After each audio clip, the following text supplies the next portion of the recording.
Salut les marques et salut les smarts et bienvenue sur Catch Up, le podcast qui transpire le catch. Ici, on analyse, on décortique, on critique, on encense les shows de la WWE et consorts.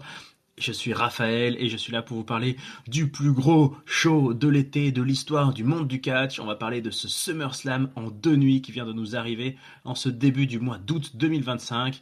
Et je ne suis évidemment pas tout seul pour parler de tout ça. Je suis avec le nouveau, le rookie, le bouillant. Je suis avec Deadpool Vince. Comment ça va, Vince?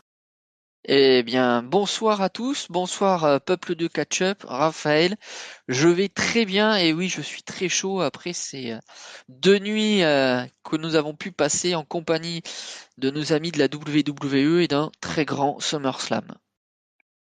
Ouais, un SummerSlam qui avait une tête de WrestleMania. C'est le premier en 2 nuits. Nous étions au MetLife Stadium en plus, qui est un stade qui avait abrité 2 WrestleMania. Donc WrestleMania 29 et WrestleMania 25. Donc pour la petite anecdote, cher public, c'est dans cette salle qu'il y a eu, enfin dans cette arène, qu'il y a eu par exemple le match entre l'Undertaker et CM Punk pour la streak. C'est là qu'il y a eu le John Cena contre The Rock. Hein. C'est là qu'il y a eu le match du Kofi Mania, la victoire de Kofi Kingston contre un Daniel Bryan, champion du monde à l'époque. C'est là qu'il y a eu la retraite de Kurt Angle. Et c'est là qu'il y a eu le premier main event féminin de l'histoire de WrestleMania, Becky Lynch, déjà qui s'en sortait vainqueur. Voilà, je fais un petit peu de stats, c'est rigolo, ça m'a permis de voir apparaître des matchs que j'avais complètement oubliés. Par exemple, à WrestleMania 35, il y a eu un match du démon Finn Balor contre Bobby Lashley. Aucun souvenir de ce match-là. Peuple de Ketchup, peut-être que vous en souvenez. C'est aussi dans ce stade-là que Fandango avait débuté en battant Jericho. Oh là là, que de bons souvenirs. Euh, voilà. Et là, nous étions là pour SummerSlam et on a eu donc 2 nuits. Alors, on va y revenir, hein, puisque c'est la première fois qu'il y a eu 2 nuits à SummerSlam. Et justement, on va vous proposer, Peuple de Ketchup, non pas de faire un ordre chronologique en vous parlant d'abord de tous les matchs de la nuit 1, puis de tous les matchs de la nuit 2. On va un peu faire par catégorie. On va comparer les nuits, on va mélanger les nuits et on va voir ce que ça donne. Est-ce que Vince, tu es prêt à partir pour 2 nuits à la fois pour ce catch-up spécial SummerSlam? Est-ce que tu as l'endurance, est-ce que tu as l'énergie pour ça? Bien, soyons fous, l'endurance, on va voir, il n'y a que en pratiquant qu'on le saura, mais allons-y, soyons fous. Allez. Allez, et ben c'est parti. Et ben commençons donc par les openers. On va comparer un peu les openers de ces 2 soirs, surtout que on avait tenté de pronostiquer, si vous avez écouté le pré-show, quel match allait faire l'opener de chaque soir.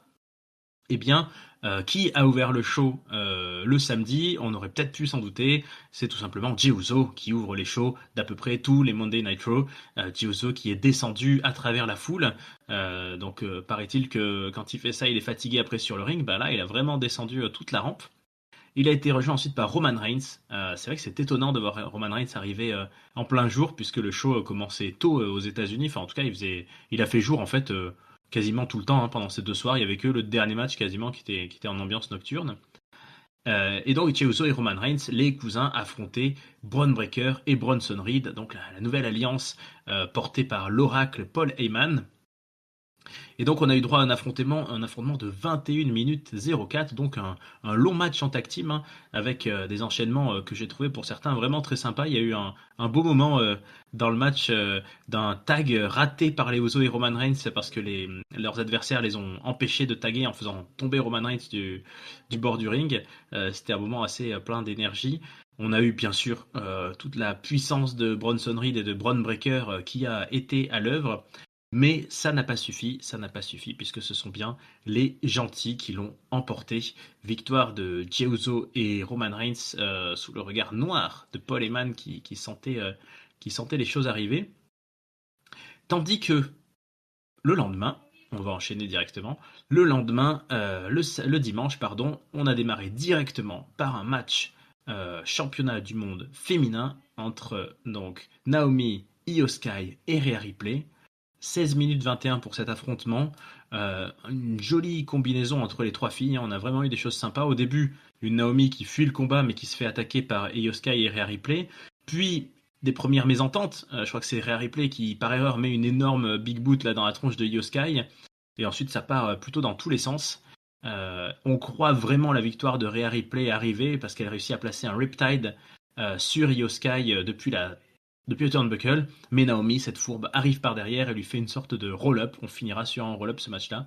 Naomi conserve sa ceinture. C'est comme ça qu'on a commencé ces deux shows. Vince, je te laisse la parole, évidemment. Qu'est-ce que tu as pensé de l'un et de l'autre? Et sur cette première confrontation des openers, qui gagnerait la manche là, entre nuit 1 et nuit 2?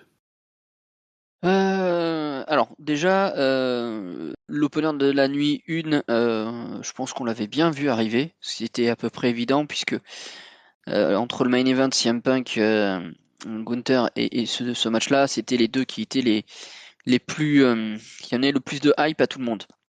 Moi, j'ai beaucoup aimé les deux. Difficile de les départager parce qu'ils sont dans un.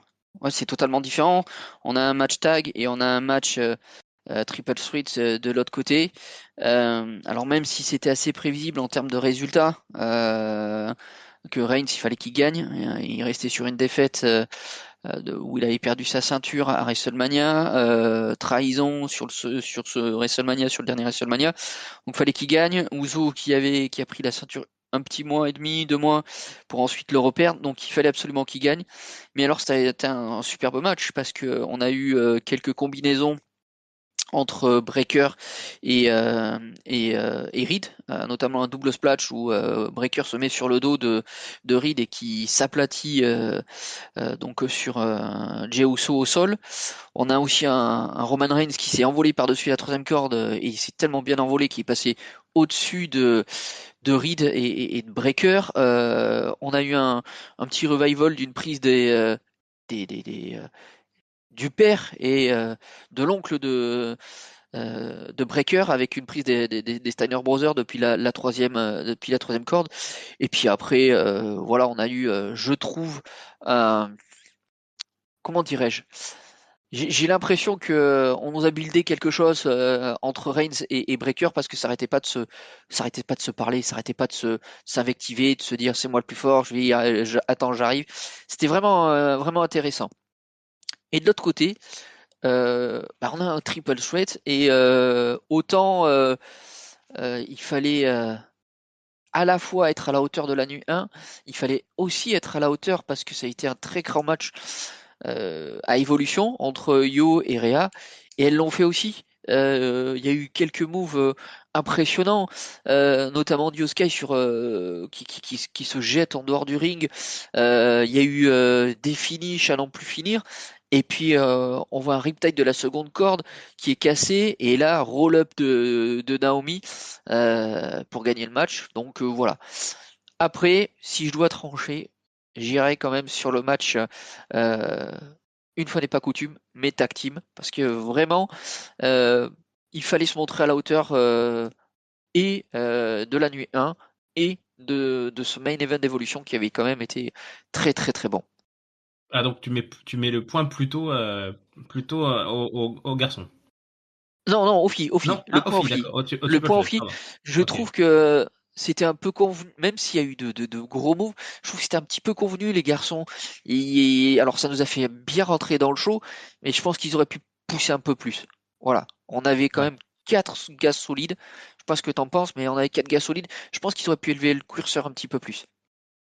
Ouais, c'était presque bizarre d'avoir l'opener, même si tu disais c'était un match très hypant et faut bien démarrer par quelque chose qui nous chauffe. Mais c'est vrai que voir notamment Roman Reigns, bien sûr, faire l'opener et repartir, ça avait un petit côté, ça ressemblait plus à un main event de Weekly presque.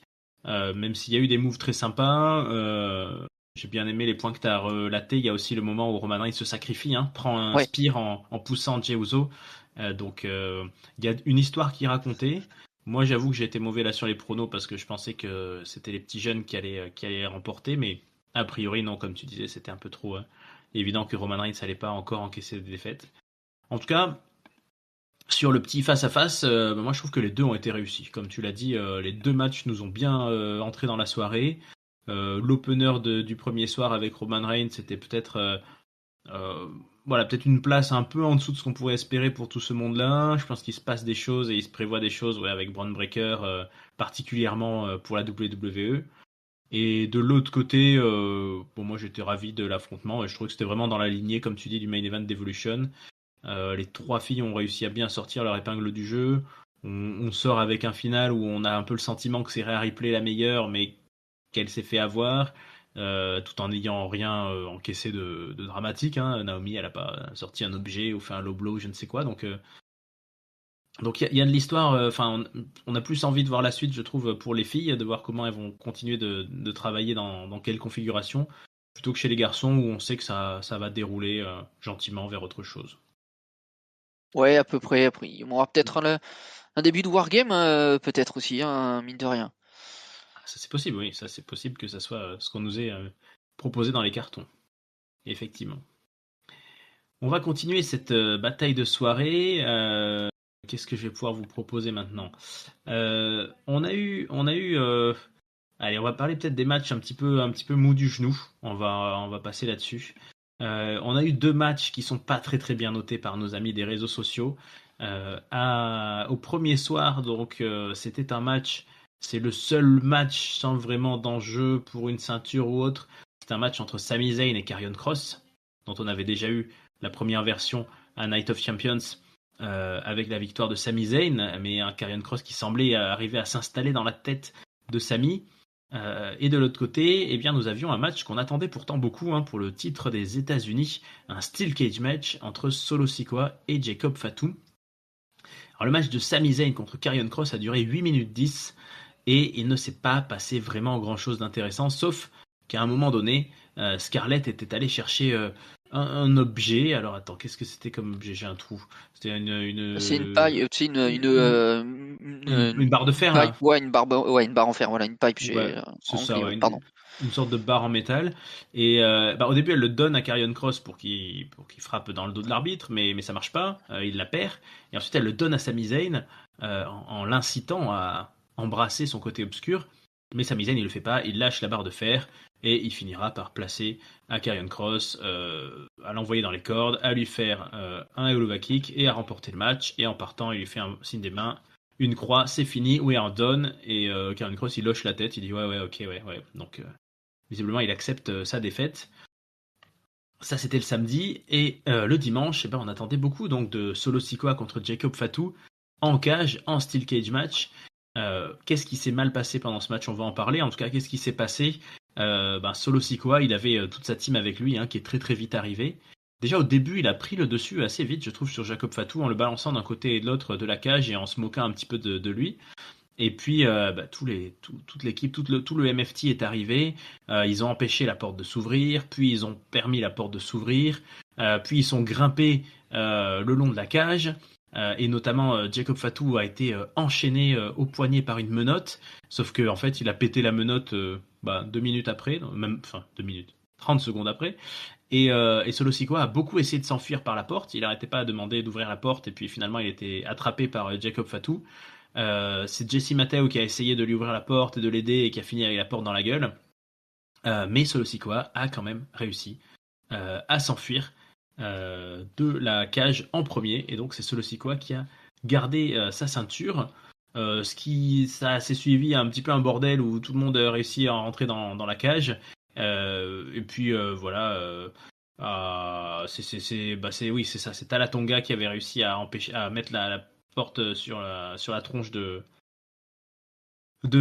Jacob Fatou. Et puis après, voilà, ça se bagarre un peu sur les cages. Il y a Jimmy Uso qui revient. Et puis, voilà, Jacob Fatou, quand même fini en beauté, monte sur le turnbuckle, puis re-regarde la cage. Il se rend compte qu'il y a un petit rebord sur le haut de la cage, et il monte sur le haut de la cage. Et il nous fait un moonsault, Jacob Fatou, depuis la cage pour tomber sur Tala et Tamatonga. Ça, c'était un beau move. Mais voilà, je te pose la question, Vince, qu'est-ce qui s'est passé pour ces deux matchs qui, sur nos amis de Cage Match, qui est notre site allemand de référence qui nous donne les timings des matchs et des notations, et ben ces deux matchs-là plafonnent à 3 sur 10. Qu'est-ce qui s'est passé? Qu'est-ce qui s'est passé? Alors, on va être honnête sur la preview qu'on avait fait la semaine dernière. Moi, le match, très clairement, hein, le match Sami Zayn, Karrion Kross m'intéressait pas du tout.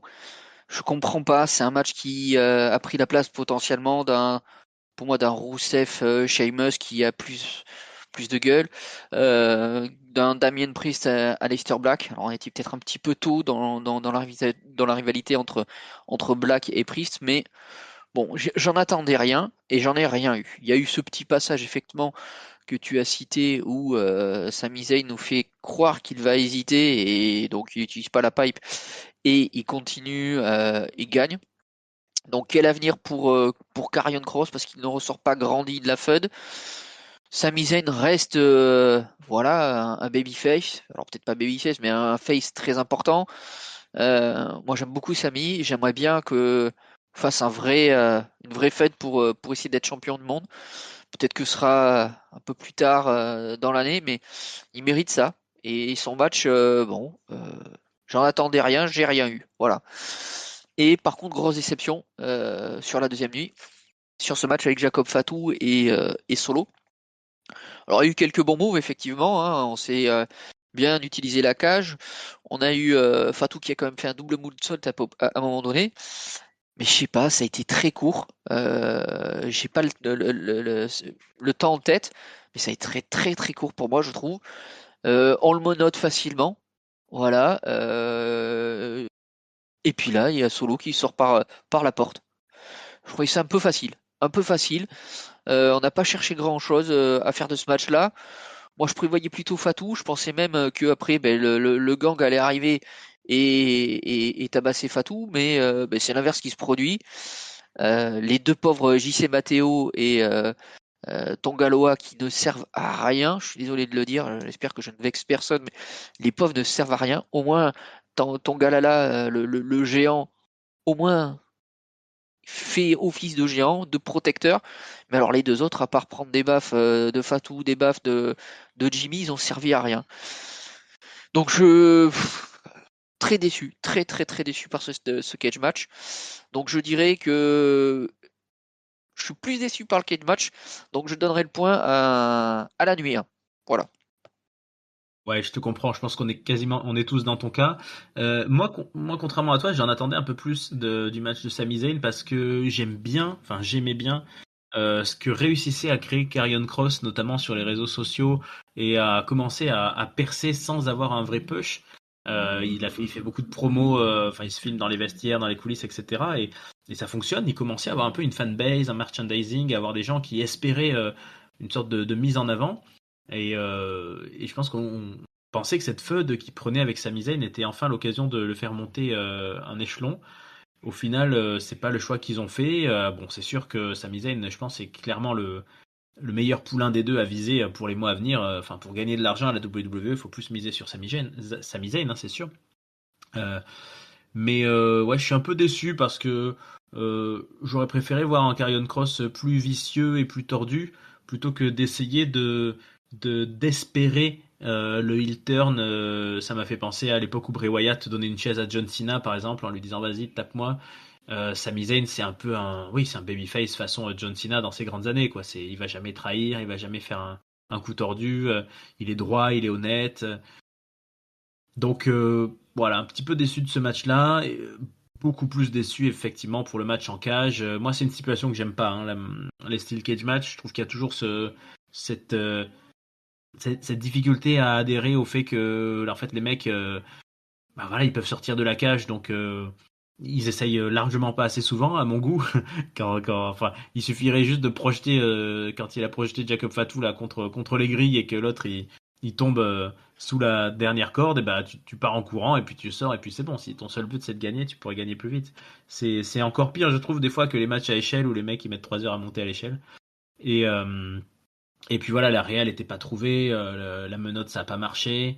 Euh, on s'attendait, je pense, évidemment plutôt à notre vainqueur. On en avait parlé. On pensait que Jacob Fatou allait pouvoir sortir gagnant là-dedans. Au final, c'est Solo qui gagne par le nombre de l'équipe, alors que le Steel Cage match était censé annuler cet avantage. Donc, je vois pas trop ce qu'ils ont voulu nous faire. Ça ressemblait plus à un match soit de weekly, soit d'un PLE, un peu de seconde zone ou d'un Saturday Night Main Event avant le gros moment. Le gros moment ultime, mais alors peut-être qu'on aura ce gros moment ultime à Paris, je ne sais pas, ou ailleurs, mais ouais, c'était un peu frustrant. On n'a pas eu une grande qualité de combat sur le ring, c'est sûr. Tu disais que c'était court, hein, ça a quand même duré 12 minutes, donc c'était pas très très long, mais c'était pas non plus un squash match, mais ça, ouais, je pense que c'est la grosse déception de ces deux soirs. On y reviendra, Mais ce match-là est raté, donc ouais, pareil, là un point en moins pour la nuit, hein, je trouve. La nuit 2, pardon. Ouais. Mhm. On va continuer sur notre carte, on va passer à un positionnement pas facile, on va parler de l'avant-dernier match de chaque soir. L'avant-dernier match, celui juste avant le main event, c'est un moment un peu compliqué parce qu'il faut garder le rythme, mais en même temps c'est un peu le calme avant le décollage. Du côté de la nuit 1, eh ben, ils nous ont casé, on va dire, le match Star System de ce week-end. C'est le match qui voyait Drew McIntyre et Logan Paul affronter Randy Orton et Jelly Roll. Donc Jelly Roll qui est cette star de la country américaine, enfin voilà, du catch, du catch, de la musique qu'on connaît pas trop en France. Hein. Enfin moi en tout cas je connais pas.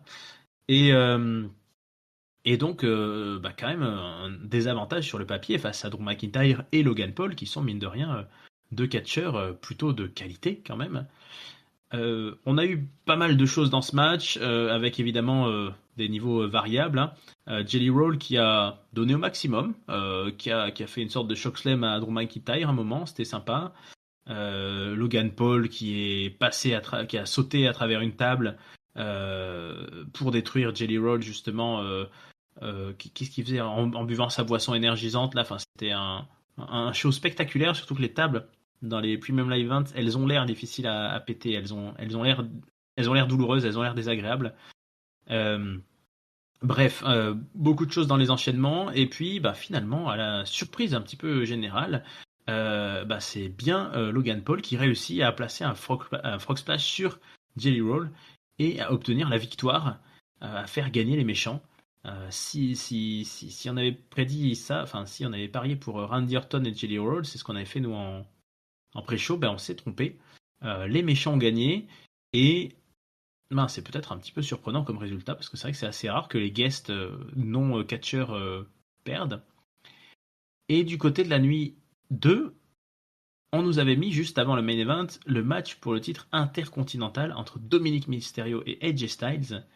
Là aussi, un match probablement surprenant sur son résultat. Un match de 10 minutes 41. Très très surprenant, j'ai trouvé, puisque Dominic Mysterio a totalement tenu la dragée haute à AJ Styles. Après une bonne phase de domination quand même de AJ Styles, il a réussi. Il a réussi à tenir le beau rôle, à enchaîner ses moves, à prendre les dessus. Quand AJ Styles, qui est un roi du contre, a réussi à lui contrer deux trois fois et à essayer de le choper dans sa prise de soumission, Dominic, il a eu un petit coup de génie. Il a dézippé sa botte, figurez-vous. Dézippé sa botte. Et ce qui fait que quand AJ Styles a attrapé le pied de Dominic pour lui faire un calf crusher, et ben il s'est échappé, tel un lézard qui se coupe la queue. Et dans le dos de l'arbitre, voilà, un move un petit peu bizarre, il a donné un coup de sa propre botte à AJ Styles. Et visiblement, ça fait très mal, un coup de botte. Beaucoup plus mal qu'un coup de pied ou quoi que ce soit. Puisque c'est là-dessus que Dominic Mysterio a pu enchaîner sur son Frog Splash. Et là aussi l'emporter. Donc c'est marrant, les deux matchs ont fini sur des Frog Splash. Surpris, moi je suis, parce que pas d'intervention du Judgment Day, pas de triche.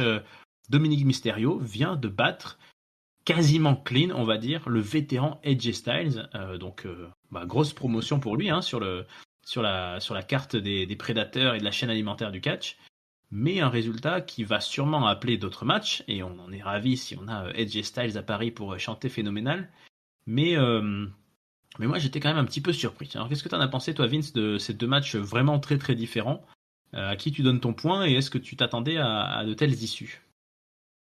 Alors, je vais commencer par le match de la nuit 2, si tu le permets, qui est AJ Styles donc contre Dom Dom. Moi, j'ai beaucoup aimé ce match-là, même si je trouve pour moi qu'il a été trop court. Je l'ai beaucoup aimé parce que ce match-là, il y a un lutteur, un catcheur légendaire qui était au centre de ce match-là. C'est Eddie Guerrero. AJ C'est Styles vrai. est arrivé avec le lowrider, je crois que c'est comme ça qu'on appelle l'espèce de voiture. Même le pantalon était avec les petites flammes comme avait Eddie Guerrero.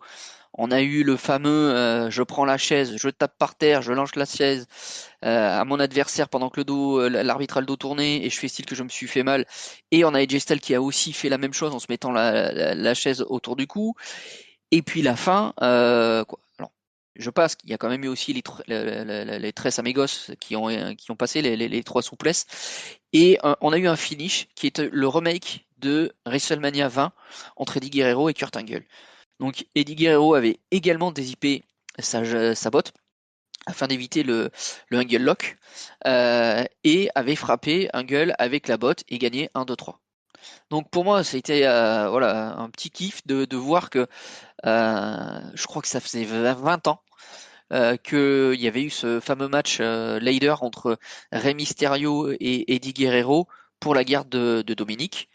Et j'ai trouvé super que la WWE fasse un petit clin d'œil. Et je trouve que les deux s'en sont super sortis. Voilà. Moi, je l'ai apprécié. Et je trouvais qu'il était pas assez long. Après, peut-être un peu surpris, effectivement, qu'il n'y ait pas de Judgment Day.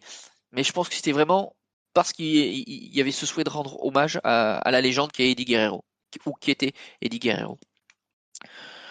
Pour le match de la nuit 1, j'avoue que j'ai été agréablement surpris parce que on a eu des super moves. Alors Jelly Roll, effectivement, a priori, c'est ses débuts, puisqu'il j'ai compris qu'il avait perdu pour ses débuts, donc ça veut dire qu'il y aura certainement d'autres matchs. Il a été très appliqué sur tout ce qu'il a fait. Même lorsqu'il recevait des prises, on le voyait, il se préparait bien pour bien les prendre, pour bien les vendre. Donc il a fait le taf. Alors c'était pas grandiose, mais il a fait le taf. Il a montré que peut-être qu'il avait un avenir, comme avait pu commencer Logan Paul. Alors ce sera peut-être pas dans le même style, on verra. Mais j'ai pas été, voilà, ça n'a pas été un match dégoûtant à regarder. Ça n'a pas été un match parce qu'on pouvait peut-être se douter que il y allait avoir des coups de vis, etc. Non, ça a été assez propre. Logan Paul a encore fait un monumental frog splash à l'extérieur du ring. Il est quand même fou ce garçon, tête à claque mais fou. Et puis oui, le résultat final là, par contre, là, un peu sur les fesses parce qu'on s'y attendait pas du tout. Je pense qu'on avait tous les trois pronostiqué sur la review une victoire des Face et raté. Alors est-ce que ça mènera à un autre match? J'en sais rien. Mais les deux matchs, on a passé un bon moment. Et comme tu l'auras compris, je donne mon point à la nuit 2 et à ce match entre AJ Styles et Dom Dom. C'est vrai, tu fais très bien d'avoir décrit ce que tu as raconté parce que n'étant pas un fan de catch depuis aussi longtemps, c'est vrai que les références à Eddie Guerrero m'ont bien plus échappé qu'à toi, qui les connaissait, qui avait l'œil aguerri. C'est vrai qu'on célébrait d'ailleurs, c'est ce que Dominique disait, hein, il célèbre ses 20 ans de carrière, puisqu'il avait commencé, pas officiellement, hein, évidemment, il n'avait pas signé de contrat, mais voilà, la première fois qu'on a dû voir sa tête à la WWE, c'était dans cette période-là, c'était il y a 20 ans. Moi, je l'ai trouvé ouais, un petit peu court peut-être, un petit peu court, un petit peu passé inaperçu au milieu de tout ça. Et c'est vrai que l'hommage était sympa, mais je sais pas, il y a toujours ce petit côté pour moi. J'aime beaucoup tout ce que fait Dominique Mysterio à la WWE, hein, c'est clair, mais il y a quand même une partie de moi qui trouve que ça reste un petit peu un roublard, un escroc qui arrive là où il est par traîtrise et parce qu'il a un groupe et une faction, mais qui sur le ring devrait pas tout à fait autant faire jeu égal avec quelqu'un comme AJ Styles par exemple. Mais bon, visiblement la WWE aujourd'hui la double en ce sens. Hein, il fait des matchs contre CM Punk, il fait des matchs contre AJ Styles et il est considéré comme un catcheur totalement talentueux comme les autres. Donc tant mieux pour lui et il le mérite. Pour l'autre, ouais, c'était un peu le match qu'on attendait en vrai, donc je suis pas très très dérangé. C'est un peu parti dans tous les sens. Jelly Roll, évidemment, il a fait au mieux, comme tu dis. Bon, les coups de poing sont un petit peu approximatifs et c'est pas de la très grande qualité, mais bon, il avait l'air d'avoir envie. Et puis, bah voilà, de toute façon, c'était une affiche un peu étonnante, je trouve, parce que Logan Paul, comme tu dis, à chaque fois qu'il vient, il délivre des gros moves. Il a fait énormément de belles affiches en solo ces dernières années, contre des Rey Mysterio, contre des Kevin Owens, etc. Donc là, c'était presque étonnant de le trouver un petit peu noyé dans ce tag team match. Mais c'était pas déplaisant en tout cas. Tout le monde a été bien mis en avant, je trouve. Et je sais pas ce que ça peut prédire pour la suite, mais c'est une belle victoire aussi pour Drew McIntyre à SummerSlam. Donc il y aura sûrement ça va peut-être intégrer, enfin ça va peut-être faire partie de projets à venir.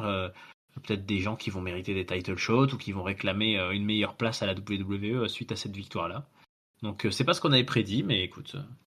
Tant mieux. Et donc, écoute, pour équilibrer, moi je vais donner mon point à la nuit 1. Je vais donner mon point à Jelly Roll et Logan Paul, comme ça, toi tu le donnes à AJ Styles et Dominique, et tout le monde est content. On est à la moitié de la soirée, des 2 soirées. On a déjà fait les 3 matchs. On va passer un peu du côté des filles. Alors, on y a déjà été, hein, puisque l'opener de la nuit 2 était féminin. Mais on a eu 2 matchs en solo, en milieu de carte, d'un côté comme de l'autre. 2 matchs qui n'ont rien à voir pour le coup, et ça, on va vous décrire ça de suite. Côté nuit 1, Tiffany Stratton affrontait Jade Cargill, qui avait gagné le Queen of the Ring, hein. En fait, c'est fou parce que je trouve que ces trucs-là, c'est il y a si longtemps qu'on avait un peu oublié. En fait, Queen of the Ring, c'était à Night of Champions. C'est pas si vieux, mais entre-temps, il y a eu Evolution, il y a eu Saturday Night. On a un petit peu oublié, je trouve. En tout cas, voilà, Jade Cargill, elle a gagné lors d'un tournoi le Queen of the Ring. D'ailleurs, je fais une toute petite parenthèse, mais ce que je regrette beaucoup, c'est que depuis qu'ils ont fait ce système de King of the Ring, Queen of the Ring, qui donne un shot à SummerSlam, en fait, on n'a plus du tout la dynamique du gagnant qui se balade avec une couronne, qui se la joue un peu roi ou reine. En fait, il n'y a plus du tout d'attirail sur le Queen et King of the Ring. Et d'ailleurs, je trouve qu'il faut vraiment creuser dans sa mémoire pour que se souvenir que c'est Cody Rhodes qui a gagné le King of the Ring. King Cody, il n'a pas existé, quoi. Et Queen Jade, pas plus. Donc c'est un peu dommage. Bref, toujours est-il que là, on avait du mal à pronostiquer, hein. Est-ce que Jade Cargill allait enfin être lancée dans le grand bain avec une ceinture mondiale, ou est-ce que Tiffany Stratton allait pouvoir réussir à prendre le dessus? Et bien au final, on a eu un petit match de 7 minutes 4 qui s'est fini lorsque Jade Cargill a chopé Tiffany Stratton et l'a portée sur le turnbuckle, et elle allait faire un gros move, mais Tiffany a réussi à l'éviter et à enchaîner avec son Prettiest Moonsault Ever. Et Tiffany a conservé son titre en 7 minutes. Donc Jade Cargill, ça sera pas pour cette fois, malheureusement. Victoire de Tiffany Stratton, donc il continue son règne, hein, qu'elle a depuis qu'elle a fait le cash-in sur Nia Jax. Donc ça fait presque 6 mois, je crois, plus que 6 mois. Je me souviens plus trop de la période, mais ça commence à faire un bon moment qu'elle a son règne, Tiffy. Hein, Tiffy Time n'en finit plus. Côté nuit 2, on avait un match pour le titre féminin intercontinental, qui était un match no count out, no disqualification, entre Becky Lynch, la championne, et Lyra Valkyria, la challengeuse, et qui est l'ancienne championne.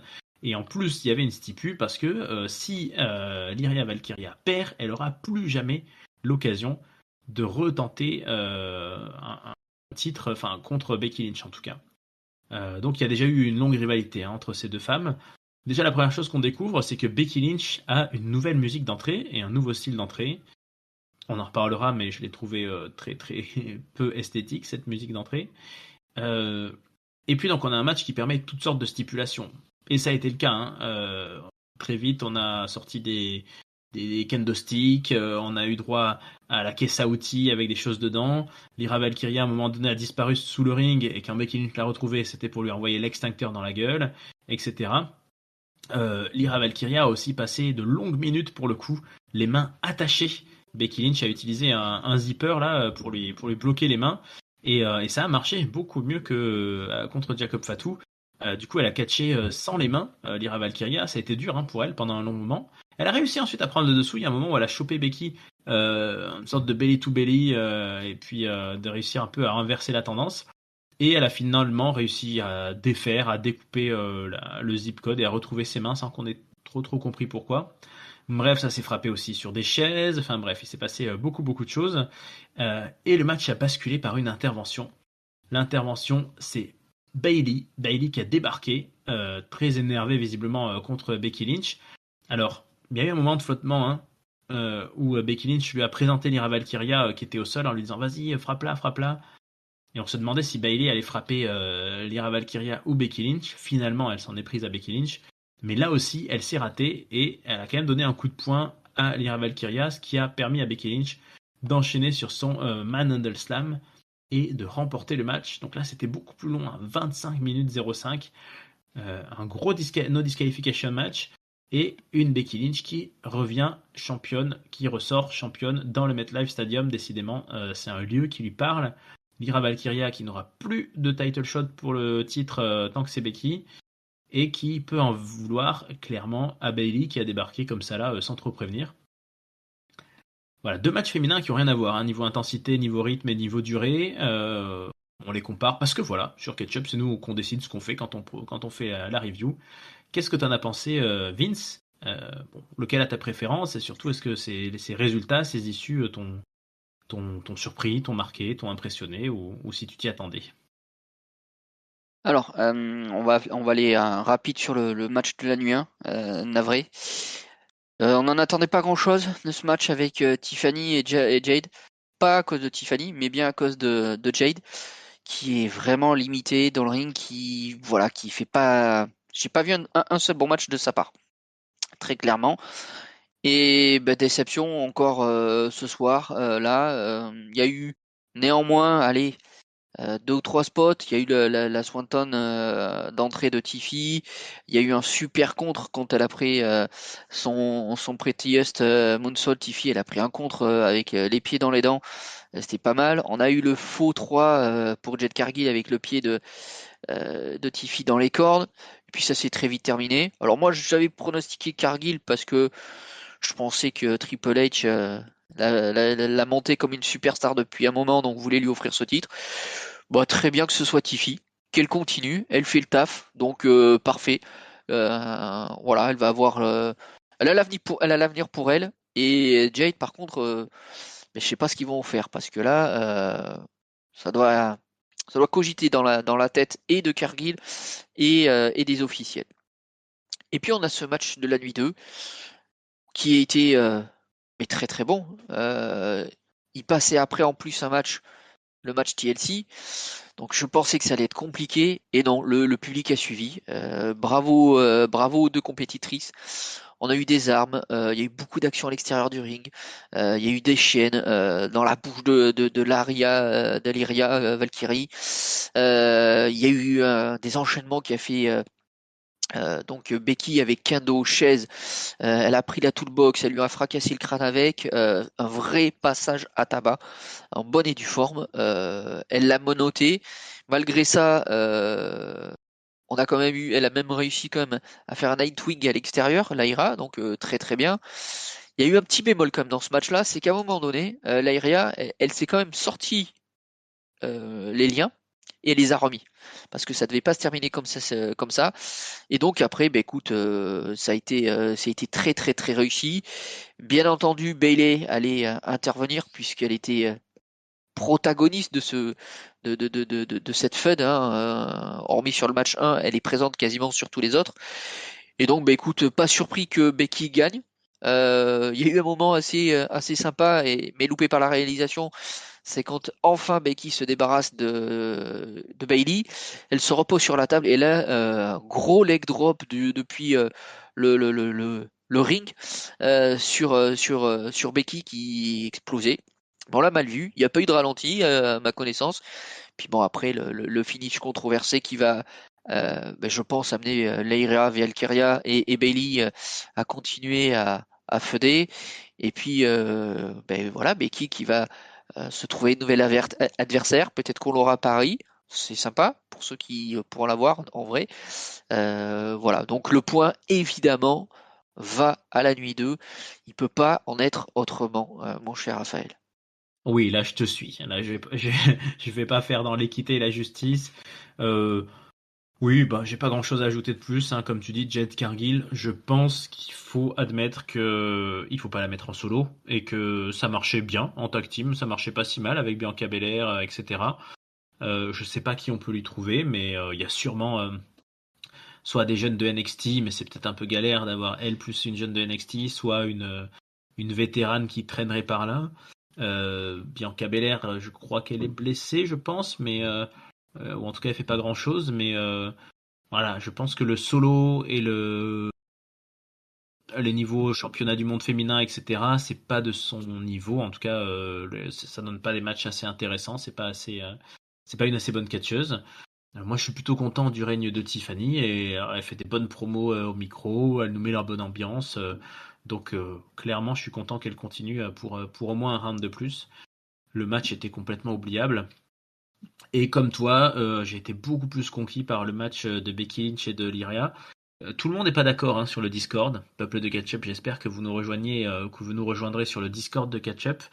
Certains ont trouvé le match un peu long, un petit peu trop, avec des choses un petit peu, voilà, un petit peu trop physiques, un petit peu trop long. Mais moi, j'ai vraiment bien accroché. Je suis vraiment assez fan de Lyra Valkyria et de l'énergie qu'elle dégage. Oui, c'est vrai que le leg drop que tu as décrit, il était vraiment surprenant. C'est vrai qu'il y a eu ce moment-là, je sais plus sur quelle prise, où on la voit une main libérée, et puis Michael Cole, je sais plus qui dit dans la chute, elle s'est libérée la main. Ah non, je croyais. Et du coup, ils se sont un peu pris les pieds dans l'histoire là. Mais ouais, il s'est passé vraiment beaucoup de choses vraiment sympas. Moi, c'est presque l'intervention de Bailey qui est légitime vu la FUD, mais que voilà, je trouve un petit peu dommage parce que du coup, voilà, c'est une victoire de Becky Lynch pas tout à fait clean. En même temps, c'est normal, Becky Lynch est la méchante de l'histoire. Mais j'ai l'impression enfin, Bailey et Lyra Valkyria qui partiraient en FUD l'une contre l'autre, j'ai l'impression que c'est pas vraiment une avancée. Enfin, ça fait déjà un petit moment là qu'elles sont un peu en FUD l'une contre l'autre quand même dans ce triangle-là. Donc bon, c'est pas, je suis pas fondamentalement fan de Bailey en ce moment, mais pourquoi pas pour Lyria si ça lui permet d'affronter et de mettre à son palmarès une autre ex-championne. En tout cas, toujours vraiment surpris par Becky Lynch, dont je croyais vraiment sincèrement à une époque qu'elle disait qu'elle allait arrêter un peu le catch et se consacrer à sa fille. Je l'ai déjà dit dans le pré-show, mais à chaque fois qu'il y a un grand événement comme SummerSlam, je me dis, allez, c'est peut-être le moment où elle va perdre, puis elle va raccrocher les gants quelques semaines ou quelques mois, revenir peut-être à un Rumble ou autre. Non, non, elle continue, donc Becky Lynch est là pour continuer. Qu'est-ce que tu en as pensé de sa musique d'entrée? Pas grand-chose, ça m'a surpris. Après, de toute façon, je n'aime pas du tout ce surnom qu'elle s'est donné, The Man. Je trouve ça très étonnant Alors, je comprends qu'elle doit avoir ce côté badass, mais je n'adhère pas au fait qu'elle se surnomme The Man. Et la musique, voilà, très quelconque.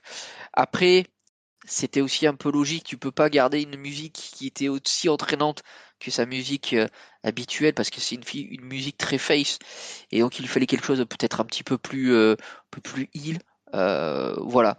Après, sur Bailey, moi je pensais vraiment qu'elle allait attaquer Lyra Valkyria et qu'elle allait se mettre avec Becky parce que ça manque de faction en fait chez les filles. Et on a ce problème à chaque fois qu'on a les Survivor Series qui arrivent, où si tu veux, tu as toujours le match Wargames homme, Wargames fille, et les filles c'est toujours un petit peu alambiqué. Voilà. Après pour la musique, pour en revenir parce que j'ai un peu digressé, pour la musique, voilà, un gros pff. Ouais, c'est une parenthèse, mais c'est une critique générale quand même qui m'a beaucoup marqué là dans ce SummerSlam, c'est que toutes les nouvelles musiques d'entrée depuis quelques années là, depuis que c'est un nouveau groupe qui compose, depuis que c'est plus CFO, et ben elles sont pas terribles. Je trouve qu'on a vraiment des choses très très très très généralistes, des choses qui ont du mal à marquer nos oreilles. Alors je sais pas de qui je peux parler. Bon, on reconnaît bien, on connaît Jey Uso, on connaît Roman Reigns, mais c'est vrai que par exemple Breaker, Bronson Reed. Euh, je sais pas qui c'est qu'on pourrait dire d'autre qui a une musique un petit peu nouvelle. Bah, tous les tag teams, on va enchaîner sur ça puisqu'on va parler du match tag team, que ce soit DIY, Fraxium, les Motor Ouais. City Machine Gun. Tous ces gens ont des musiques qu'on connaît pas trop. C'est on est un peu passé à quelque chose d'assez standard. Et les entrées, on peut en parler aussi. On n'a pas eu beaucoup de grosses entrées. C'est vrai qu'on l'a pas mentionné. On a eu une belle entrée de Naomi avec son papa, c'est ça, son papa qui est Oui, c'est chanteur. ça, le guitariste, oui. C'est ça. On a eu l'entrée de AJ Styles, donc avec la voiture. Et à part ça, on va revenir un peu après sur les main events évidemment, mais j'ai trouvé que c'était un peu pauvre au niveau des entrées. On n'a pas été très soufflé par les entrées.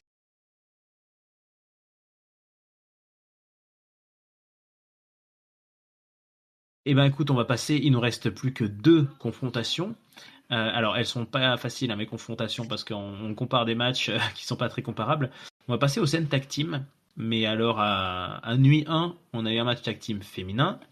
Et à nuit 2, on a eu un match tag team masculin qu'on attendait beaucoup.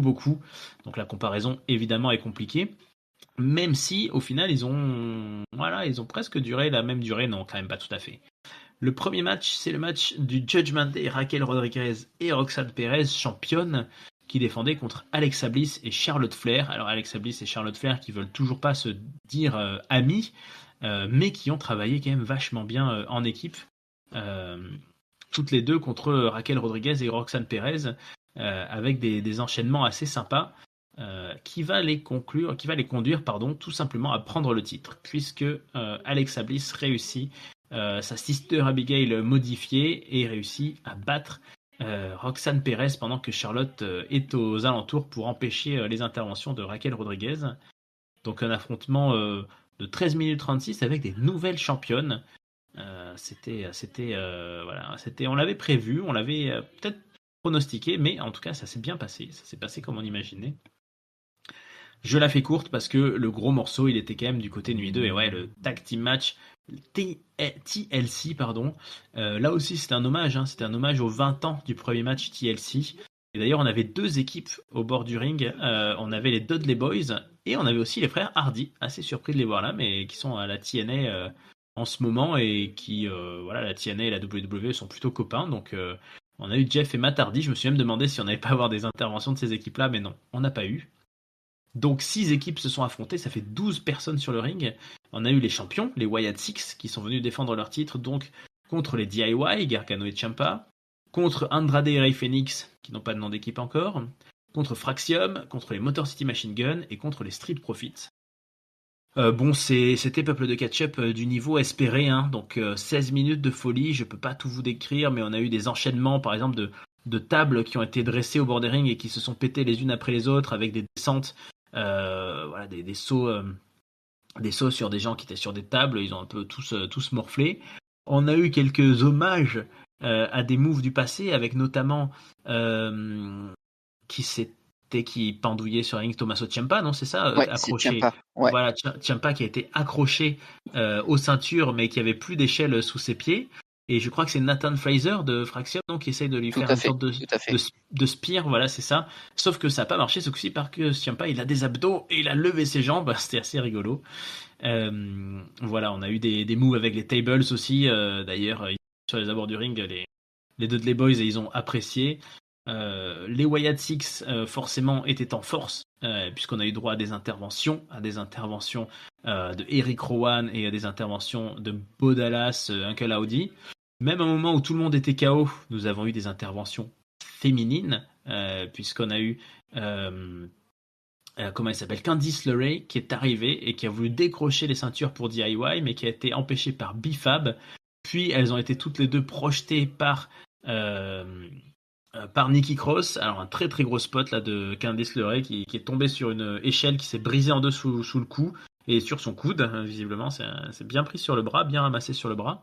Du coup, Johnny Gargano, forcément, il était un petit peu déconcentré sur la fin de match. Bref, de tout ce bordel, de tout ce bazar, on se dit, mais qui va réussir à l'emporter?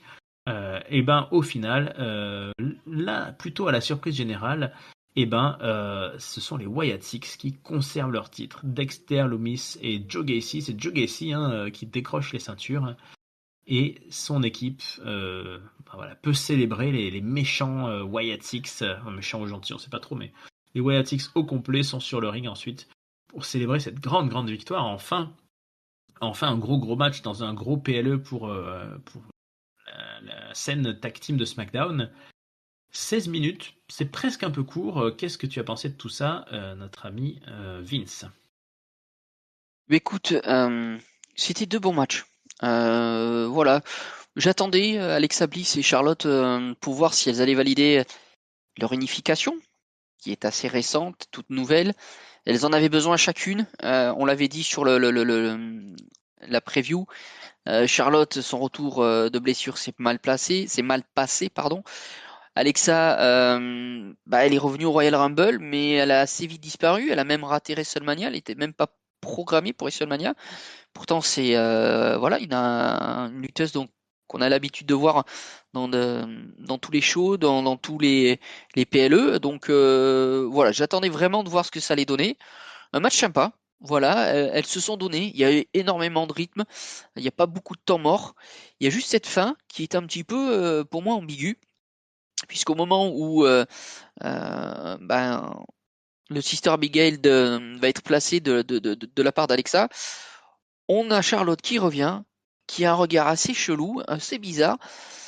Elle croise celui d'Alexa. Alexa ne comprend pas, elle se demande si elle va pas lui mettre un big boot dans la tronche.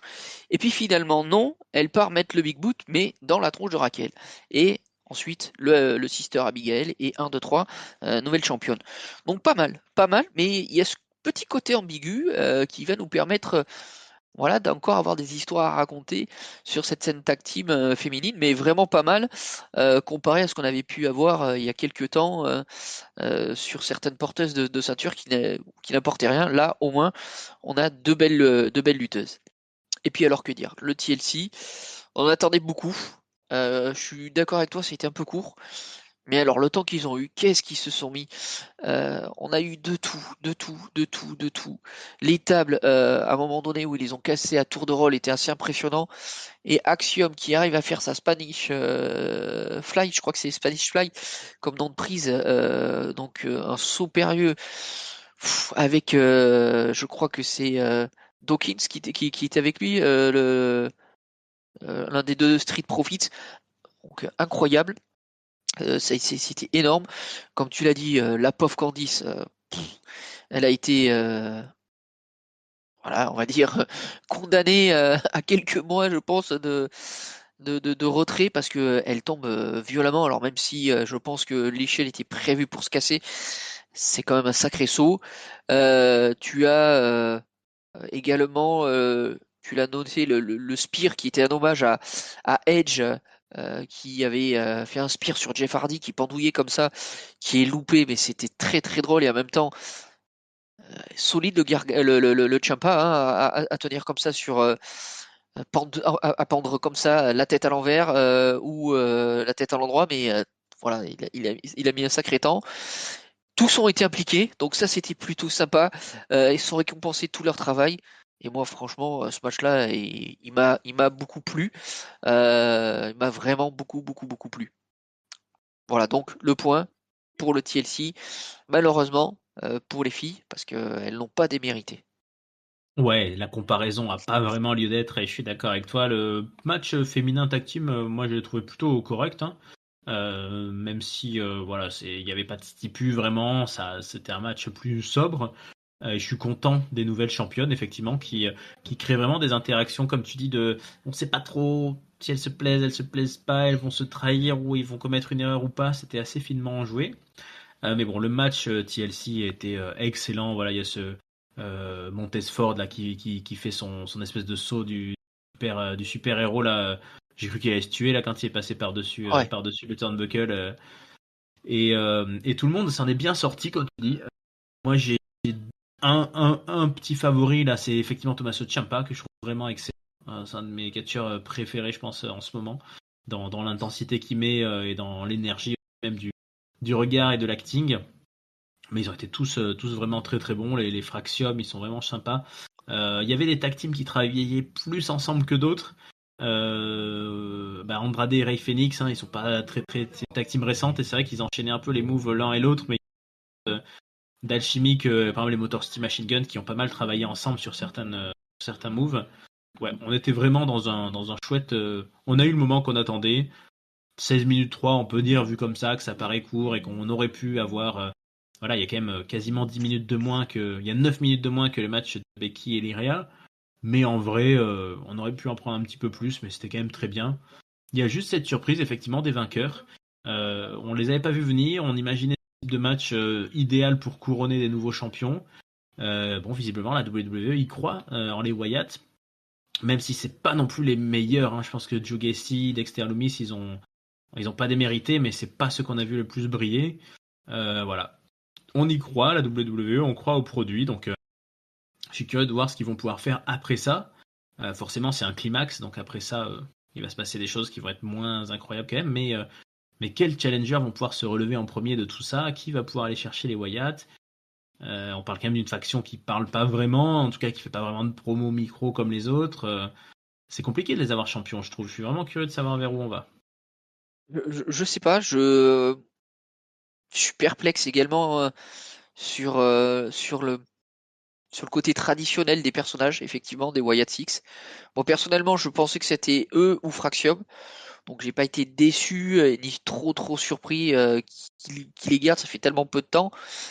Mais ouais, vers quoi ils vont nous amener? Voilà, t'as tout dit. Vers quoi ils vont nous amener avec ces ceintures et vu le travail qui est fait depuis près d'un an, faut pas tout gâcher là. On a de très bons, de très bonnes teams. Faut que ça continue, faut que ça continue. Allez, on y va pour les 2 main events. Allez, Alors là, quand même, pour les 2 main events, on va les faire l'un après l'autre, hein, on va pas comparer de suite. Je vais te laisser ouais, la parole. Ouais, quand même.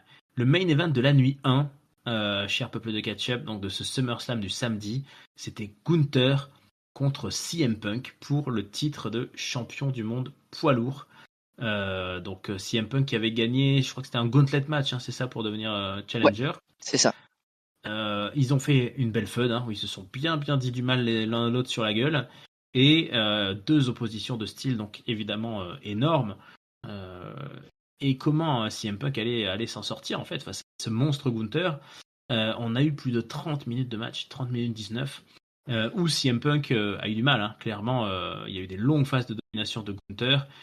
Mais il a réussi à régulièrement prendre le dessus. CM Punk, il a donné le meilleur de lui, tenter des prises de soumission, inverser des prises de soumission, utiliser sa vitesse, ses coups de genoux.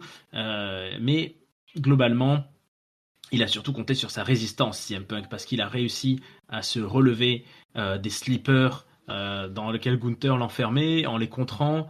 Il a réussi à se relever à des comptes de 2,99 de plusieurs powerbombs. Hein, Gunther qui a utilisé ses finishers, ses grosses powerbombs, et ça n'a pas marché. Il a même réussi à en contrer certains, mais, mais quand même, largement, Gunther avait match gagné à l'extérieur du ring vers la fin du match. On est beaucoup resté entre les cordes quand même, on est resté dans un match très classique. Mais à la fin, on est parti à l'extérieur du ring et Gunther avait été en train de dominer CM Punk, il l'avait éclaté complètement contre le sol.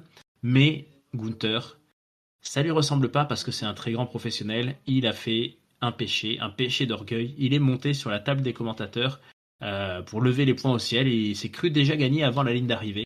Et là, il y a eu un renversement de situation comme seul le catch peut nous en produire, mon cher ami.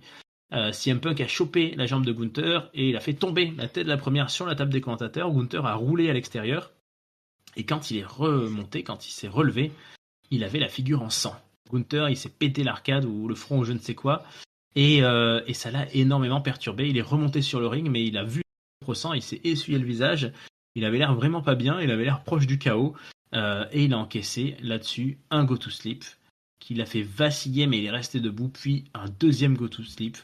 Et CM Punk a remporté le match 1, 2, 3 à SummerSlam, Summer of Punk, 20 ans après le premier Summer of Punk de CM Punk tout débutant. Premier titre de champion de CM Punk à la WWE depuis plus d'une décennie, puisque le dernier, c'était tout simplement son règne qui avait duré plus d'un an, hein, qu'il avait perdu contre The Rock en 2013. Donc voilà, CM Punk là a réussi à SummerSlam, dans la nuit de SummerSlam, à se défaire de Gunther. Le pronostic était pas évident, mais il a réussi. Et puis surtout, voilà, il a réussi à dominer le plus grand monstre de la fédération actuellement. Donc énorme pop, très grosse émotion de CM Punk, qui se retrouve notre nouveau champion World Heavyweight. Mais la nuit 1 n'allait pas s'arrêter là, puisque tout d'un coup, là aussi dans la nuit de SummerSlam, a retenti la musique d'entrée de Seth Rollins.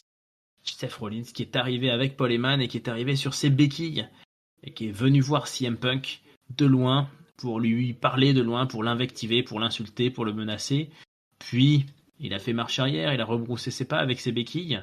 On se rappelle que c'était au Saturday Night Main Event, c'est ça, contre LA Knight, qu'il avait mal chuté, qu'il était mal retombé et qu'on l'avait pas revu depuis. Hein. Il était blessé pour de longs mois. Mais tout d'un coup, stupeur, Seth Rollins lâche ses béquilles. Seth Rollins enlève sa protection au genou. Seth Rollins, en fait, est en pleine forme. Il se précipite sur le ring avec sa mallette. Il chope une arbitre. Il demande à ce qu'on commence le match. Il cache son Money in the Bank. Et là, il ne lui faut pas plus de 12 secondes et d'un stomp pour remporter le titre. CM Punk n'aura été champion que 5 minutes à peu près. Lui-même, qui avait causé cash-in à Drew McIntyre à WrestleMania il y a quelques temps. Hein. Finalement, l'histoire se répète et le karma joue contre lui. Seth Rollins l'avait promis. Seth Rollins, il avait dit tant que je serai vivant, tant que de l'air passera dans mes poumons, CM Punk ne sera jamais champion à la WWE.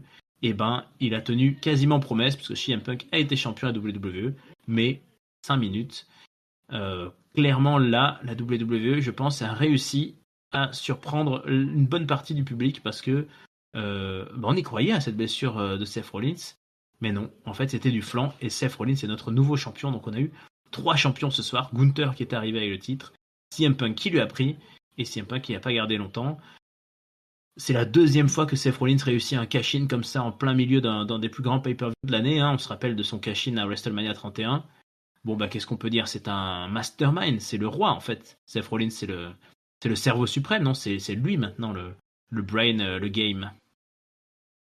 Bah oui, après, déjà le premier cash-in avait été très intelligemment fait, puisque le match entre Reigns et Lesnar était très très violent. Je crois que les deux étaient en sang, et il arrive comme ça, comme une fleur, et pouf, main event de WrestleMania, je repars avec la ceinture, et là il nous fait la même chose. Alors moi je voudrais d'abord parler du match en lui-même entre Gunther et Punk. Alors déjà, je présente mes excuses puisque sur la la preview, j'avais annoncé que notre ami Rollins s'était fait les croisés, donc il m'a bluffé. Voilà. Alors je sais pas si LA Knight était au courant ou Saturday Night, combien de personnes étaient au courant, mais qu'est-ce que c'est bien fait, qu'est-ce que c'est bien fait. Mais le match en lui-même, pour en revenir là-dessus, magnifique. On se l'était dit, Punk, on pensait pas qu'il avait autant encore d'essence parce que 30 minutes et Gunther y est allé. Hein. Les chops sur la poitrine, je sais même pas comment on peut respirer en plein match en prenant des chops pareils parce que ça doit vraiment couper. Il s'est pris plusieurs points. Bon, il a pris un splash de la troisième corde. Il a fait des soumissions et non, il est encore là. Et à la fin, il arrive à nous placer deux superbes go to sleep. Alors j'ai pas compris ce qui s'était passé effectivement à l'extérieur du ring. Gunther pavoise un peu, CM Punk le fait tomber, mais quand il rentre, effectivement, il est en sang. Alors je sais pas si c'est une blessure légitime, pas du tout. Je sais pas. En tous les cas, il a super bien joué ça, Gunther. C'est la première fois qu'il voyait du sang. Lui qui est tellement dominateur, et puis là, mais pour une fois, l'arroseur a arrosé et Punk finit et en plus on était content pour lui parce que il revient de loin, CM Punk. Il faut bien se dire ça. Puis là on a notre artiste là, Rollins avec son oracle puisque maintenant il s'appelle comme ça, Paul Heyman, l'oracle. Tout est super bien joué, tout est bien fait. Néanmoins, si tu me permets, Raphaël, on l'avait quand même prédit que si Rollins avait été en état, avait été aligné sur la carte, c'était un cash-in assuré. Et moi, je reste persuadé que cette rivalité, elle ne fait que commencer et qu'on va la terminer. Ce sera notre main event de WrestleMania avec un Rollins contre Punk pour le titre. Ça fait que commencer et c'est magnifique. C'est cette ambivalence, qu'a Rollins, parce que quand même, quand tu le vois arriver, tout le monde explose sa musique, tout le monde la chante et tout. Mais c'est un beau salaud, hein. Chaque fois que Punk, il lui a fait un Night of Champion, il lui avait fait au Hell in a Cell, là il lui refait. On est sur une super rivalité où il va y avoir une intensité de fou entre les deux personnages, les deux caractères principaux. Ça va exploser quand on va avoir ce match-là. Moi je l'attends vraiment de pied ferme. Eh ben, je sais pas jusqu'où ça va aller, ni combien de temps ça va prendre, mais c'est sûr que là, ils ont écrit une rivalité, un antagonisme, qui est quelque chose qui dure longtemps, quoi, qui est du niveau de Roman Reigns contre Brock Lesnar, ou de Randy Orton et John Cena, ou de, je sais pas, l'Undertaker et, je sais pas, Ouais, t'avais tellement Kane, l'Undertaker. Undertaker et Kane, Ouais, Kane Undertaker. Undertaker, j'allais dire ou Edge ou autre. Mais, ouais, ça n'arrête pas de rebondir dans tous les sens et de profiter de toutes les opportunités. Bon, comme toi, j'ai trouvé le main event quand même peut-être un poil long par moment, un petit peu longué. On était sur un match avec un léger rythme, quoi. C'est du catch à l'européenne pour Gunther, donc effectivement, ça fait des atémies, ça fait des soumissions. Et puis CM Punk, voilà, il a mal, il souffre. C'était un petit peu long. Pour le coup, on aurait peut-être un tout petit peu plus le concentrer, peut-être 25 minutes au lieu de 30, ça aurait été bien. Mais chapeau à CM Punk. Enfin, je l'ai déjà dit dans le pré-show. Moi, je suis un grand fan de CM Punk, mais quand on a dit qu'il revenait à la WWE, j'étais quand même à me dire, ouais, est-ce qu'il va réussir à faire ça bien, ou est-ce que ça va être un catcheur qui est complètement cramé, mais qui vient faire ça un peu à l'énergie et à la popularité. Et non, il n'arrête pas de nous montrer contre Seth Rollins, contre Drew McIntyre, contre Dirty Dom ou que vous voulez, qui peut sortir des super matchs et il bat Gunther. Enfin, j'ai trouvé ça vraiment plutôt intelligemment fait parce que c'est très difficile de croire que le gabarit de CM Punk peut battre celui de Gunther. Et finalement, alors moi je pense que c'est du travaillé, hein, je pense que c'est scénarisé, je pense que notre ami Gunther il est tombé de sa table et puis il a glissé en dessous et soit il avait une petite capsule de sang là, soit il s'est ouvert avec une petite même de rasoir comme ils font, mais je trouve que ce Twitch là, ce switch, je sais pas comment on dit, ce suspense là, tout d'un coup, d'avoir ce sang qui coule et qui forcément le fait paniquer un peu et lui fait perdre ses moyens, c'est très bien joué, donc c'est très crédible. Et puis bah voilà, j'étais tout content de me dire waouh, on a Clash in Paris bientôt, on va voir CM Punk champion à Paris. Et puis en fait non, et ça va encore plus fort. Et oui, comme tu dis, Seth Rollins, on pourrait s'interroger d'ailleurs, puisqu'on a dit que Becky Lynch elle a changé de musique d'entrée parce que vous êtes trop sympathique. C'est difficile d'imaginer Seth Rollins sans ses oh. Ouais. Mais c'est vrai que ça lui crée un personnage, mais qui fait penser un peu à Roman Reigns sur la fin aussi. Hein. Il faisait les pires saloperies Roman Reigns sur la fin de son règne de heel, mais quand sa musique retentissait, et on était les premiers à Lyon ou à Londres, etc., on se met debout dans le stade, on lève le doigt. On est heureux de le voir et on est heureux de voir ce moment historique. Mais ouais, là, il a été. Bon, en même temps, il était salaud, mais c'est un cash-in, hein, pour une fois, c'est tout à fait légitime. Donc on note qu'on a consommé tous les Money in the Bank cette année avec Naomi et Seth Rollins. Oh, moi, je suis très content, je trouve que c'est un super beau cash-in. Le Money in the Bank, je trouve que c'est un concept qu'ils n'utilisent pas toujours très bien. Alors, c'est normal de temps en temps qu'il y ait un cash-in raté, mais je trouve qu'il y a une période où il y en a eu beaucoup, où ils ont donné la mallette à des gens vraiment sans savoir ce qu'ils allaient faire après. On se souvient d'Austin Theory, même Drew McIntyre avait raté son cash-in. Qui c'est qu'on a eu d'autres à une période, Braun Strowman à une autre période. Donc des fois il les gaspille un petit peu, Baron Corbin aussi. Mais là voilà, c'est le moment où il faut le faire. C'était le bon gagnant. C'est parti pour une incroyable année Seth Rollins. Il nous a gagné le main event de WrestleMania. C'était le meilleur match de l'année, ou peut-être le match de l'année avec CM Punk et Roman Reigns. Donc moi je trouve ça totalement légitime qu'on ait un Seth Rollins de nouveau au sommet. Et comme tu dis, ça nous. Puis en plus, voilà, on a Clash in Paris en tête, là, c'est le prochain show. Est-ce qu'on va avoir une revanche CM Punk contre Seth Rollins, ou est-ce qu'on va avoir un triple threat avec Gunther dans l'équation? Je ne sais pas. Mais en tout cas, ça promet que du bon. Et c'était pour le coup, un très bon moyen de finir cette nuit. Hein. Ouais, et puis par rapport à Evolution, où il y a eu le cash-in donc de Naomi dont tu as parlé, là ils nous ont laissé la fin du match. Ils ont laissé finir et Punk gagner. Et ça rajoute encore de la dramaturgie là. Allez tiens, j'ai gagné. Ça faisait 14 ans je crois qu'il n'avait pas gagné un titre. Quelque chose comme ça, un titre solo à la WWE. Et là, bim, 5 minutes après, j'ai juste le temps un petit peu de célébrer, de me reprendre. Bam, il y a l'autre qui arrive qui me roue de coups de mallette. Et voilà. Parfait, parfait. Alors, est-ce que la nuit 2 a tenu le niveau? On va voir ça de suite, mais en tout cas, super bon finisher pour cette nuit. Hein. Je suis d'accord avec toi. Et la nuit 2, nous avions donc John Cena, notre champion du monde, notre champion WWE, qui affrontait Cody Rhodes, qui a gagné donc le King of the Ring, comme je disais. Revanche de WrestleMania. À WrestleMania, souvenez-vous, John Cena était devenu récemment le nouveau heel suprême. Il avait trahi Cody Rhodes en mettant un petit coup dans les parties génitales pour on ne sait pas quoi au final. Parce qu'en fait, il l'avait trahi alors qu'il avait déjà gagné le Elimination Chamber qui lui donnait sa place à WrestleMania. Il a juste trahi pour The Rock qu'on n'a jamais revu, donc on n'a jamais su ce qui s'était passé dans la tête de John Cena.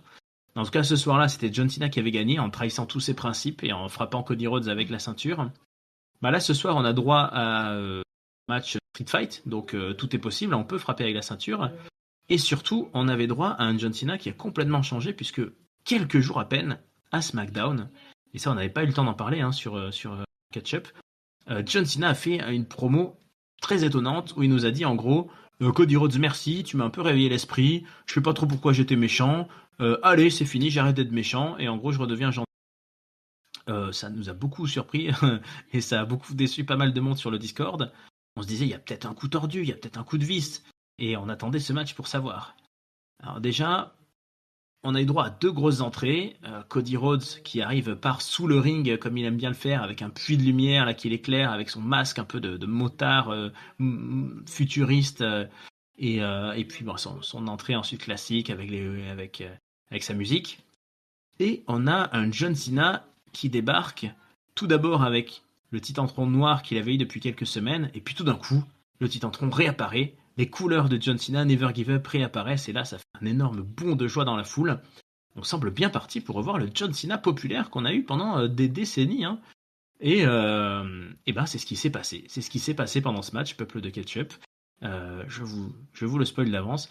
Nous n'avons eu aucun coup tordu de John Cena pendant tout le match. On pensait, on se demandait jusqu'où ça allait. Non, on a eu un John Cena souriant, content, heureux d'être là, qui prend Cody Rhodes dans ses bras au début, qui le prend dans ses bras à la fin, qui lui serre la main, etc. Ça les a pas empêchés de se mettre vraiment, vraiment très très fort sur la tronche. 37 minutes 42 de match de Street Fight. Au début un petit peu léger, hein, Street Fight, on n'a pas trop utilisé grand chose comme objet. Mais au final, il s'est quand même passé beaucoup de choses. Il y a eu des tables qui ont été mises dans les coins, qui ont été utilisées. Il y a eu les tables des commentateurs qui ont été utilisées.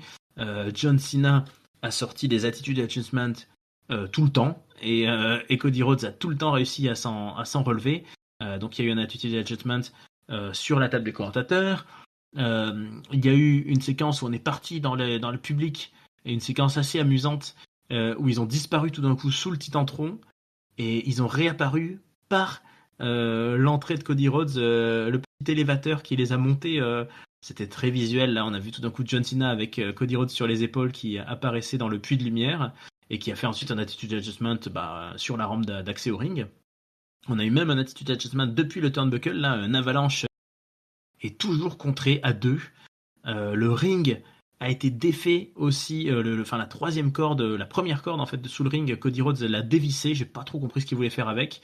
Il a frappé John Cena avec, mais il l'a frappé côté gant en mousse, côté protection, donc c'était pas très efficace. Mais ensuite il s'est fait étrangler avec, donc il y a eu un STF qui a été long, mais que Cody Rhodes a réussi à éviter. Cody Rhodes a placé sa série de 3 crossroads sur John Cena qui a réussi une fois à se relever. Donc on était parti un peu dans tous les sens, ça n'arrêtait pas de faire des near fall et finalement Cody Rhodes a réussi un ultime et un dernier crossroads juste après avoir fait son Cody Cutter à John Cena à travers une table. Alors moi je dis tout de suite, c'est un point qui m'a déçu. Ils savent pas bien faire les crossroads tous les deux, hein, parce que à chaque fois on voyait bien que John Cena n'avait pas du tout tapé sur le sol, mais il y a eu quand même un dernier crossroads et il y a eu la victoire de Cody Rhodes, donc c'est la revanche et c'est un nouveau champion pour la WWE. Cody Rhodes, après son année de règne qui est allé de WrestleMania de 2024 à WrestleMania 2025 et qui avait perdu donc contre John Cena, et ben les choses se remettent dans l'ordre. Notre poster boy, notre nouvelle star de la WWE redevient champion du monde et John Cena, redevenu le gentil John Cena, n'est plus champion du monde. Donc forcément, hein, ça écroule des théories. On pensait John Cena qui s'amusait beaucoup à nous montrer son compte à rebours en disant il ne reste plus que 15 apparitions, il me reste plus que 12 apparitions, il me reste plus que 10 apparitions. Quand je pars, je disparais avec ce titre, je m'en vais. On pensait que jusqu'au dernier jour, il y allait avoir le suspense. Bon, finalement, toute cette arc narratif est abandonné. John Cena n'est plus champion et n'est plus méchant. Gros bisous, gros câlin à la fin. On s'attend jusqu'à la fin. Hein. On s'attend jusqu'à la fin à une trahison, à un truc, à une violence, et rien ne se passe. Et puis, par contre, quelque chose se passe pour la fin du match. Après que Cody Rhodes ait levé les bras de John Cena et vice-versa, après que Cody Rhodes soit parti, on a laissé John Cena célébrer avec la foule. Hein. C'est son dernier SummerSlam, c'est son dernier MetLife Stadium. Et là, il y a une ultime musique qui a été entendue. C'est pas Seth Rollins, c'est pas CM Punk. C'est Brock Lesnar, la musique de Brock Lesnar qui a démarré. Là aussi, une explosion de la foule. Et là aussi, une énorme surprise. Brock Lesnar qui est dans des mauvais draps, hein, à la WWE, il est impliqué et cité dans les histoires, on va dire, de trafic sexuel, d'utilisation de certaines jeunes filles par Vince McMahon auprès de certaines superstars. Brock Lesnar, on nous disait qu'il reviendrait pas, on nous disait qu'il était blacklisté. On l'avait pas revu depuis 2 ans, je crois, ou 1 an ou 2 ans. Ouais, 2 ans. 2 ans, sa dernière feud, c'était contre Cody Rhodes, justement, il avait perdu. Et ben Brock Lesnar débarque, vieillissant un peu quand même, hein, avec son nouveau style. Là, c'est plus le mercenaire torse nu, c'est plutôt le cowboy avec un beau chapeau avec une petite plume. Il arrive, il ne quitte pas John Cena des yeux, il monte sur le ring et il fout un F5 et il repart. Celle-là, je l'avais pas vu venir du tout. Et c'est peut-être la bonne nouvelle pour finir ce SummerSlam, c'est que malgré toutes les émissions pseudo-réalité des coulisses de la WWE, malgré toutes les coulisses, malgré tous les bruits de couloir d'internet, malgré tous les trucs qu'on se fait plus ou moins spoiler, ils arrivent à préserver certains secrets. Et celui-là, en tout cas moi de mon côté, c'était complètement préservé. J'étais pas du tout au courant. Et, euh, et ça a bien fonctionné. Alors on va parler de tout ça et du résultat enfin de l'issue, je veux dire, au sein du public. Hein. C'est très contrasté sur les réseaux sociaux. Il y en a clairement qui sont en train de faire un énorme scandale à la WWE parce que mine de rien, voilà, Brock Lesnar est en train de faire pas clair, impliquant voilà une jeune fille qui est en procès contre la WWE pour des histoires de vidéos non consenties, enfin des demandes de demandes de prestations sexuelles, etc. C'est pas très clair. Enfin, Brock Lesnar est pas officiellement visé comme une personne qui a violé des gens ou autre, mais a priori, Vince lui proposait des jeunes filles pour discuter de son contrat et visiblement il n'était pas trop contre. Il demandait des vidéos, des photos. Bon, c'est sûr que c'est pas des choses très très recommandables derrière tout ça. En tout cas, si on se fie à l'aspect sportif, un Brock Lesnar un peu vieillissant qui revient, qui cible John Cena, deux hommes qui ont eu là aussi une feud historique et des matchs historiques à SummerSlam notamment. Euh, Bah, ça change complètement. Ça va nous faire partir John Cena vers complètement autre chose. Qu'est-ce que t'en as pensé? Est-ce que t'as sauté de ta chaise? Est-ce que t'es choqué? Est-ce que t'es surpris? Est-ce que t'es content? Et puis, bah, qu'est-ce que t'as pensé de tout le match et de tout ce qui s'est passé avant? Quand même, là, on n'avait pas eu l'occasion d'en parler au pré-show. Ce revirement de John Cena, on en a des choses à dire, non? Alors, oui, c'est indubitablement la grosse surprise sur retour de Lesnar, mais j'y reviendrai après.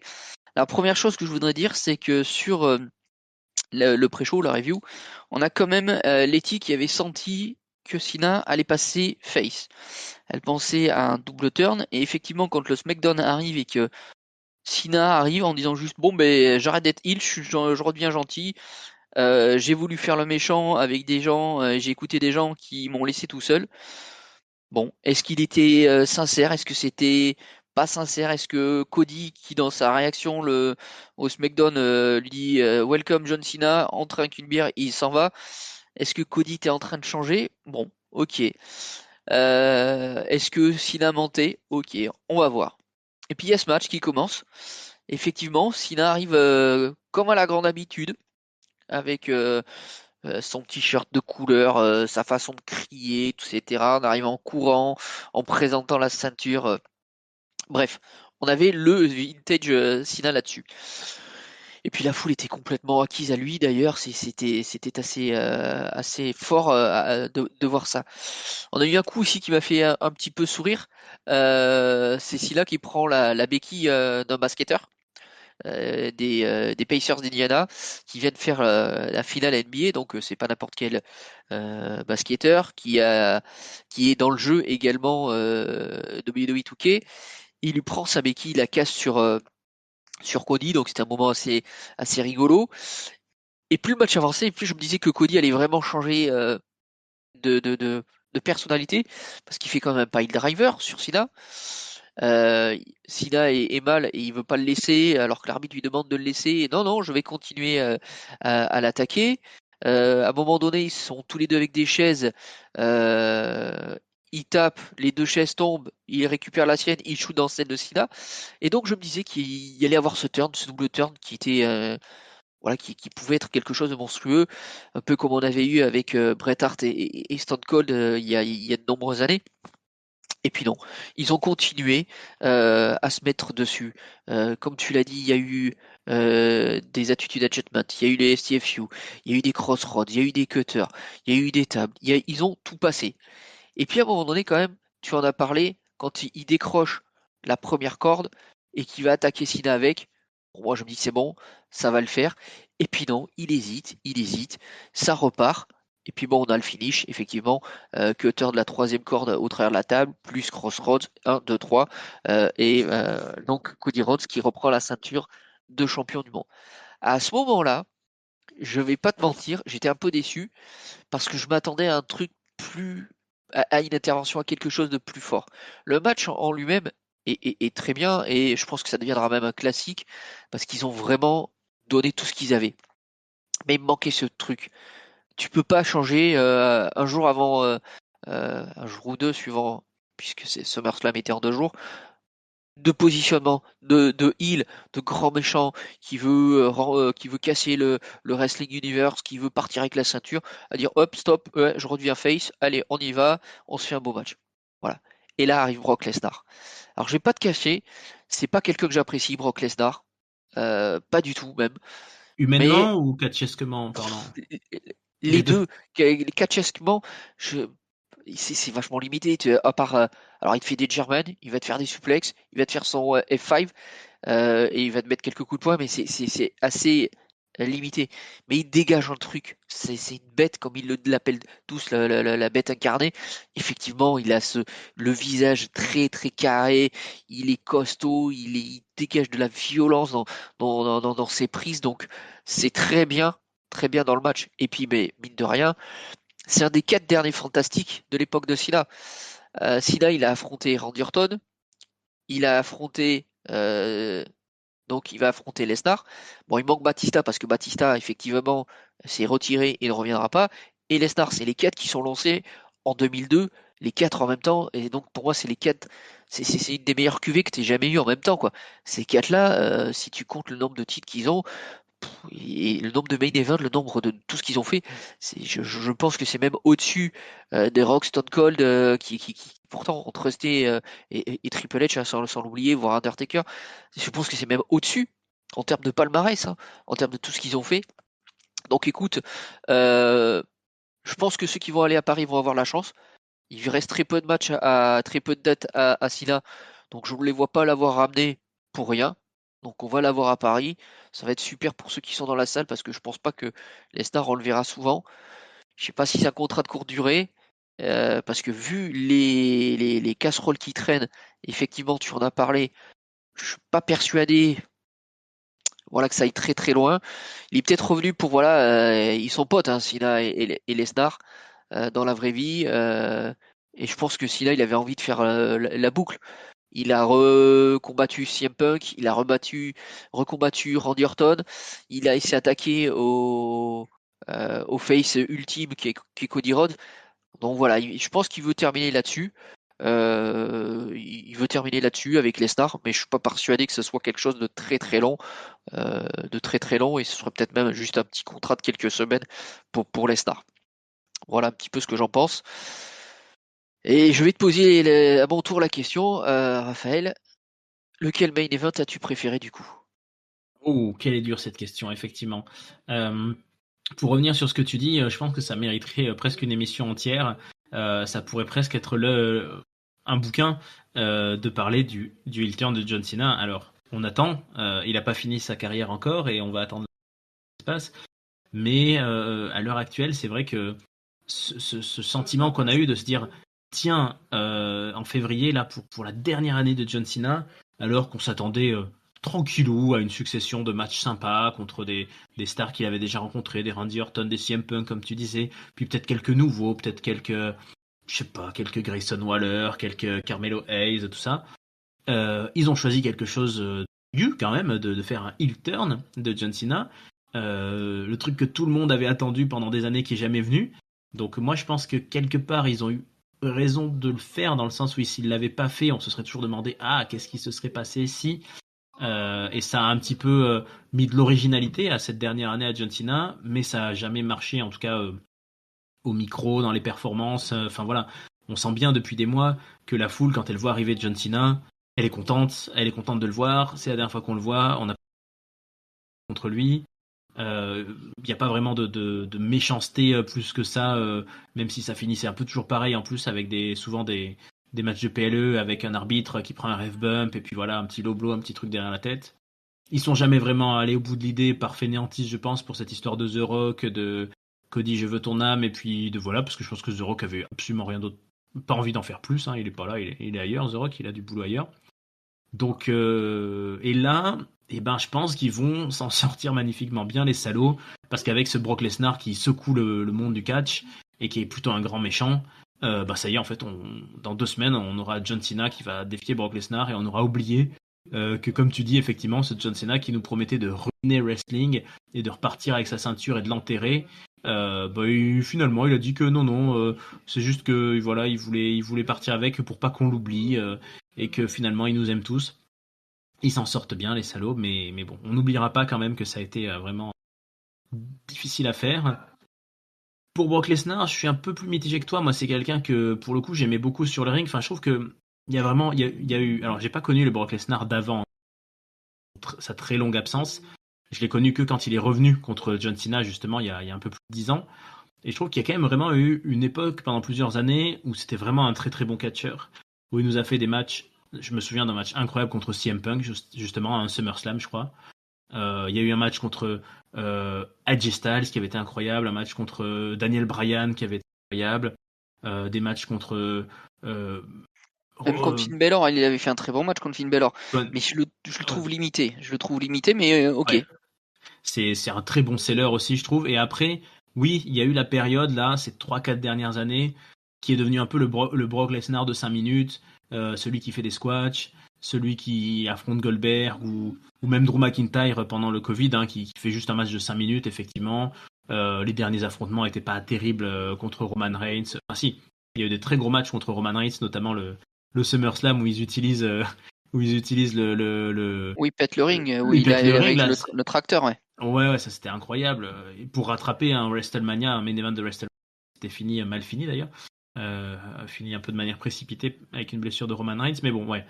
Sur la fin, c'était un peu plus tranquillou. Moi, je pense que ça peut faire un super match. Je n'ose y croire que ça soit à Paris. Ça ferait un cadeau énorme pour croise les doigts. Je croise les doigts fort, mais il y a une petite partie de moi qui n'ose pas trop y croire encore. Je me dis Brock Lesnar, John Cena. Ok, ça peut être une affiche pour Paris, mais ça sent plus l'Arabie Saoudite, ça sent plus Survivor Series, je sais pas, mais je croise les doigts. Toujours est-il que je suis d'accord, c'est un des piliers de la carrière de John Cena, et je suis curieux de voir quel match ils peuvent nous faire. Et je pense que le remue-ménage que ça fait, c'est un bon choix pour la WWE, ça réveille, même si bon, il y a aussi des affaires judiciaires qui sont un petit peu négatives autour de tout ça.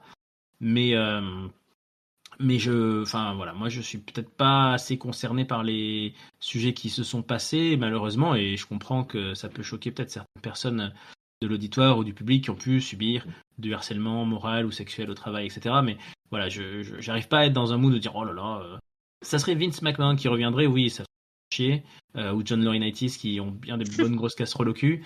Bon, Brock Lesnar, voilà, on sait pas trop exactement, mais mais par contre, ouais, j'ai bien envie de le revoir et en même temps, comme tu dis, pour combien de temps il va revenir. Et je trouve que Brock Lesnar, lui aussi, pour tout ce qu'il a apporté, pour son côté bête, etc., il mérite une fin, il mérite une belle fin. Et s'il avait juste fini sur son dernier match contre Cody Rhodes, ça m'aurait un peu déçu. Mais en fait, on arrive à une période compliquée, je trouve. Enfin, compliquée. John Cena, il finit à la fin de l'année, on l'a dit. AJ Styles, je crois qu'il a dit qu'en 2026, c'était la dernière année. Voilà, il y a quelques grands noms comme ça qui vont passer la main. Et je me dis, Brock Lesnar, il faudrait lui préparer alors pas un truc à la John Cena fin de carrière, mais se dire, bon, en gros, il fait encore 1 an ou 2 ou 3 de plus. Et je crois, attends, je suis en train de parler en même temps que ça et d'y penser. Je crois qu'ils nous ont annoncé le prochain SummerSlam à Minneapolis, non? Oui, c'est ça. Ouais. Oui. Donc, En 2 nuits à Minneapolis, c'est la ville de Lesnar, oui, tu as raison. voilà. Donc j'ai pensé à ça en plus. En plus, quand ils l'ont annoncé, sans qu'on ait eu le truc de Lesnar encore, c'est venu dans un coin de ma tête. Je me suis dit, tiens, est-ce que Lesnar pourrait revenir dans 1 an Et je me dis, voilà, c'est peut-être un truc à faire. On fait encore quelques matchs à Brock Lesnar aussi, quelques matchs contre quelques superstars. Je sais que pendant longtemps, on avait évoqué un Gunther, par exemple, contre Brock Lesnar, qui pourrait avoir de la gueule. Euh, Moi, je verrais bien, par exemple, Braun Breaker, le dernier adversaire de Brock Lesnar, et qu'il a la retraite, tu vois. Euh, on a bien un C'est petit vrai match. que Gunther ou Braun Breaker, t'as raison, c'est Ouais. plus, moi je dirais plus Gunther parce que Gunther c'est mener un match et surtout ça irait très bien au niveau du rythme pour Ouais. Lesnar parce que c'est pas un dingue d'intensité Lesnar que Braun Breaker c'est un fou furieux dans un ring. Il court partout, il bondit partout. Je pense s'il tiendrait la cadence, hein, l'ami Lesnar.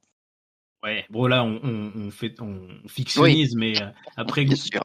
Gunther il a envoyé Goldberg à la retraite aussi. Ça ferait un beau palmarès, hein, Goldberg Ouais. et Brock Lesnar, mais bon pourquoi pas. En tout cas pour te répondre, bah je pense que je préfère quand même le main event nuit 2. Hein. En termes d'intensité, bon bah il y a le droit d'avoir des objets, donc forcément par rapport au match de Gunther ça crée un peu plus de fantaisie. Tu l'as dit, ils ont fait des trucs, le pile driver.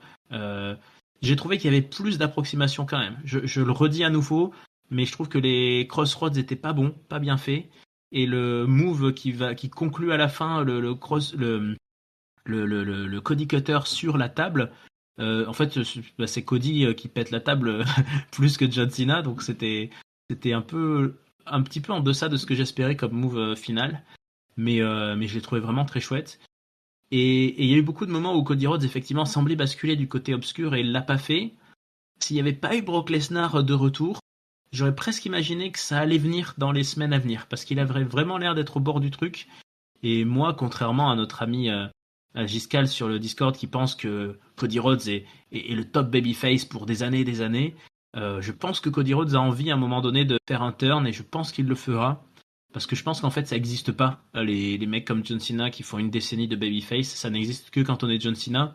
Mais et puis bah tu as plus d'expérience que moi dans le catch pour le dire, mais tu as tous les grands babyface des dernières décennies, que ce soit Stone Cold, The Rock, même Hulk Hogan dont on vient de parler, même les Bret Hart, les Shawn Michaels, tous ces gens-là, ils ont été heal à un moment donné, ils ont tous turné heal à un moment donné, ils ont jamais fait 10 ans de baby. Donc je pense que son tour viendra, mais Ouais, après ouais. t'en as deux quand même contre-exemples. Rey Excuse-moi de Mysterio t'interrompre. peut-être. Alors, t'as Mysterio, mais après, je dirais encore plus grand. Alors après, c'est vieux, hein, mais tu as déjà Ricky the Dragon Steamboat, qui est toujours resté face, qui est quand même accrédité d'un des plus beaux matchs à WrestleMania et de tous les temps avec Macho Man. Et tu as Sting, qui n'a jamais été heel, Ah qui oui, sont c'est vrai. vraiment des gros, des gros noms. Voilà, et Mysterio, effectivement, qui est le troisième. Voilà. Excuse-moi de t'avoir interrompu. Non, bah, pas de souci. Merci pour cette précision. C'est vrai que Sting, je le connais pas assez sur d'autres fédérations, mais ok, babyface ultime. Mais ouais, moi je mets quand même le meilleur match, le main event nuit 2 et qui finit très bien ce double SummerSlam, même si le main event nuit 1 était très bon et pour dans la bataille des events, les deux nuits s'en sortent bien. Je sais pas si toi t'as un préféré sur les deux. C'est compliqué. Après, à l'image d'un Punk qui avait quitté la WWE comme ça, c'est quand même malpropre. Lesnar, je pense, ça fait encore pire. Et j'avoue que depuis ce moment-là, moi, je l'aime pas beaucoup Lesnar. C'est voilà, il est revenu, ok, il apporte ce côté bestial, il apporte effectivement quelque chose aux rivalités, mais je l'aime pas. Donc j'irai sur Rollins qui nous cachine avec un très bon Punk et Gunther, et Dieu sait que Punk c'est moyen moyen, mais Lesnar non, je peux pas voilà, je peux pas. Et je trouve effectivement, comme tu l'as dit, Gunther après, Cody a aussi été pas mauvais, mais Gunther, il a pris soin même de CM Punk quand tu vois les powerbombs, comment il les pose. Je pense que, voilà, pour moi, voilà, je dirais la nuit 1 pour moi. Ok, et ben écoute, on est venu à bout de ces deux nuits de SummerSlam. Alors on va faire un petit nuit par nuit quand même pour se rappeler un petit peu tout ce qu'on a vu. Donc pour la nuit 1, est-ce que tu aurais un top, un flop et une note? On va se faire nuit par nuit. Hein. Bah attends, je vais Alors, reprendre. Je vais reprendre. oui, vas-y, vas-y, vas-y. Nuit 1. Nuit 1, nous avions donc eu Jey Uso et Roman Reigns qui ont battu Braun Breaker et Bronson Reed. Donc ça, tag team match. Alexa Bliss et Charlotte Flair qui sont devenues championnes aux dépens de Raquel Rodriguez et Roxanne Perez. Sami Zayn qui a battu Karrion Kross. Tiffany Stratton qui a battu Jade Cargill. Drew et Logan Paul qui ont battu Jelly Roll et Randy Orton. CM Punk qui est venu à bout de Gunther pour devenir champion du monde mais qui a subi le cash-in de Seth Rollins. Donc déjà sur cette nuit, est-ce que tu as un top, un flop et une note? Le top pour moi, ça va être le main event. Voilà, que ce soit le match en lui-même et la petite surprise du cash-in. Voilà. Le flop, je vais le donner malheureusement, parce que je l'aime beaucoup, à Sami Zayn et Karrion Kross ce match-là, parce que je ne trouve toujours pas d'intérêt à l'avoir mis sur la carte. Tu aurais fait gagner Karrion Kross, ok, il y avait peut-être quelque chose à faire avec Sami, mais là tu fais gagner Sami. Karrion, il va repartir aux oubliettes si il est prolongé. Peut-être que c'était son dernier match également, je n'en sais rien. Donc voilà, top au main event dans son ensemble, flop Karrion avec Sami Zayn.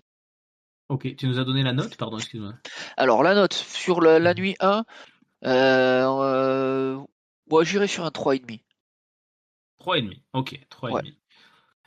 Bah écoute, moi globalement, si je dois noter aussi, je te suis un peu. Enfin, le top va clairement pour le main event et je vais le donner plus précisément. Allez, je vais le donner à Seth Rollins.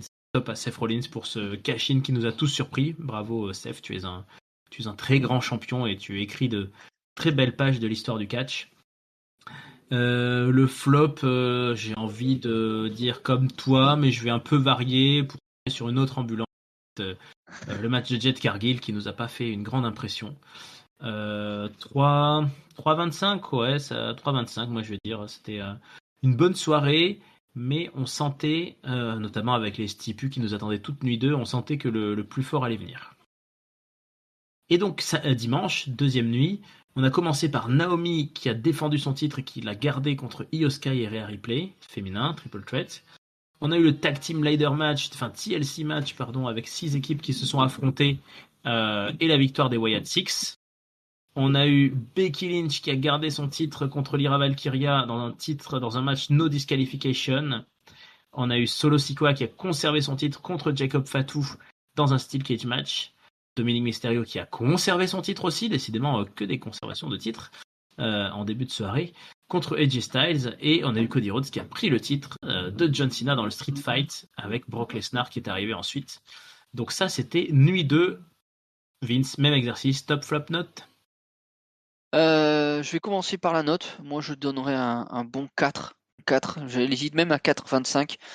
Mais je resterai sur 4 parce que j'ai mon flop qui me fait vraiment baisser toute cette soirée qui était vraiment bonne, hein, la deuxième, avec ce catch match. Le résultat, la façon de l'obtenir, les interventions qui n'ont pas été gigantesques et géniales.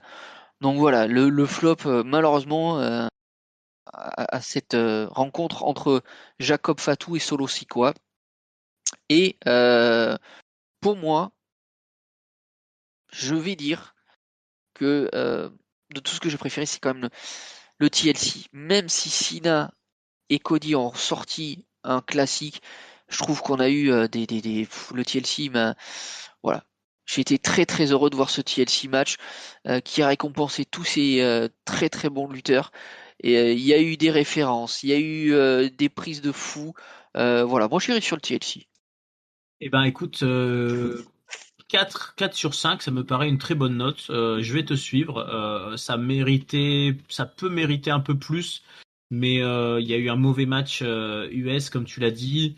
Bon, 4 c'est bien. 4 c'est bien. Le top, je suis obligé de dire comme toi, hein, c'était vraiment, ça sera un des meilleurs matchs de l'année. Ce tag team TLC match, on a enfin eu ce qu'on attendait pour la scène tag team. Le flop, ben là pour le coup, je suis un peu obligé de te copier hein, parce que je vois rien d'autre. Le triple threat féminin était cool, le match de Becky et Lyria aussi. Le seul point faible, ouais, c'est vraiment ce steel cage match qui est une grosse déception. Donc ça va être ça mon flop. Ouais, ça va être ça mon flop et moi je mets Ouais. un 4. Ouais. C'est un peu dommage, mais c'est comme ça. Tout ça Donc conclut le plus grand SummerSlam de l'histoire. C'est vrai qu'on a eu une toute petite apparition de Triple H au début de la nuit 2 et de Stéphanie à la fin de la nuit 2 pour dire l'un pour nous dire allez ce soir c'est votre soir et l'autre pour nous dire hé les gars on est 60 000. C'était un peu oubliable quand même ces passages-là. Après, Triple H ne fait plus que ça et Stéphanie Ouais, aussi. C'est pas trop mal aussi parce que fut un moment où ils étaient vraiment sur le devant de la scène quand ils faisaient le power couple là qui faisait mal à tout le monde là, la période Daniel Bryan, ils étaient vraiment tout le temps mis en avant. Bon, écoute, c'est pas plus mal. Ils savent, je pense, se mettre dans l'ombre et c'est pas plus mal. oui là ils ont laissé la place. Et ben voilà, c'est comme ça qu'on analyse ce SummerSlam de 2 nuits en moins de 2 heures, peuple de catch-up. Tout ça nous amène donc sur la prochaine étape, c'est Clash in Paris, alors que l'on soit dans la salle ou pas, forcément, on attend ça avec impatience. Et peut-être que ce soir, voilà, nous a déjà dévoilé des pistes d'affiches. On va peut-être avoir un Cody Rhodes champion, un Seth Rollins champion, on aura peut-être un CM Punk challenger. Euh, Cody Rhodes, je ne sais pas, est-ce qu'il sera là ou pas? Après tout, c'est vrai que des fois, Cody Rhodes champion, il a raté des PLE aussi, hein, il n'a pas toujours été là. J'ai du mal à croire qu'il l'amènerait pas à Paris quand même. Donc voilà, tout est ouvert, tout est possible. N'hésitez pas à nous pronostiquer votre carte de Clash in Paris. N'hésitez pas à venir nous voir. Donc on le disait sur le Discord Catch Up pour discuter de tout ça. Mettez-nous vos avis, vos likes, vos pouces, vos étoiles, vos cœurs sur toutes les plateformes, la chaîne YouTube, euh, Deezer, Spotify, Google Podcast, Apple Podcast, etc. On est là pour ça, peuple de Catch Up. On espère que vous avez passé un très bon SummerSlam et une très bonne review à nous écouter. Vince, je te remercie d'avoir été avec moi pour cet épisode. Mais je t'en prie, merci à toi d'avoir partagé encore une fois ce moment et on a, je pense, fait un beau petit tour de ce premier SummerSlam en 2 nuits. Voilà, on se retrouve peut-être dans un an à Minneapolis, peut-être d'ici là il se sera passé très très certainement énormément de choses. En tout cas, on sera là pour reviewer Clash in Paris. Vince, peuple de catch-up, tout le monde, bonne semaine, bon été, bonne fin d'année pleine de catch. Ciao à tous. Bonne soirée.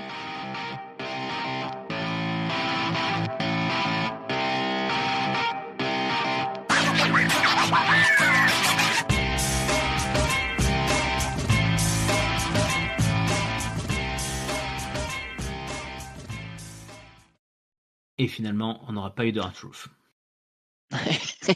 Non, il s'est pas montré, non, la vérité.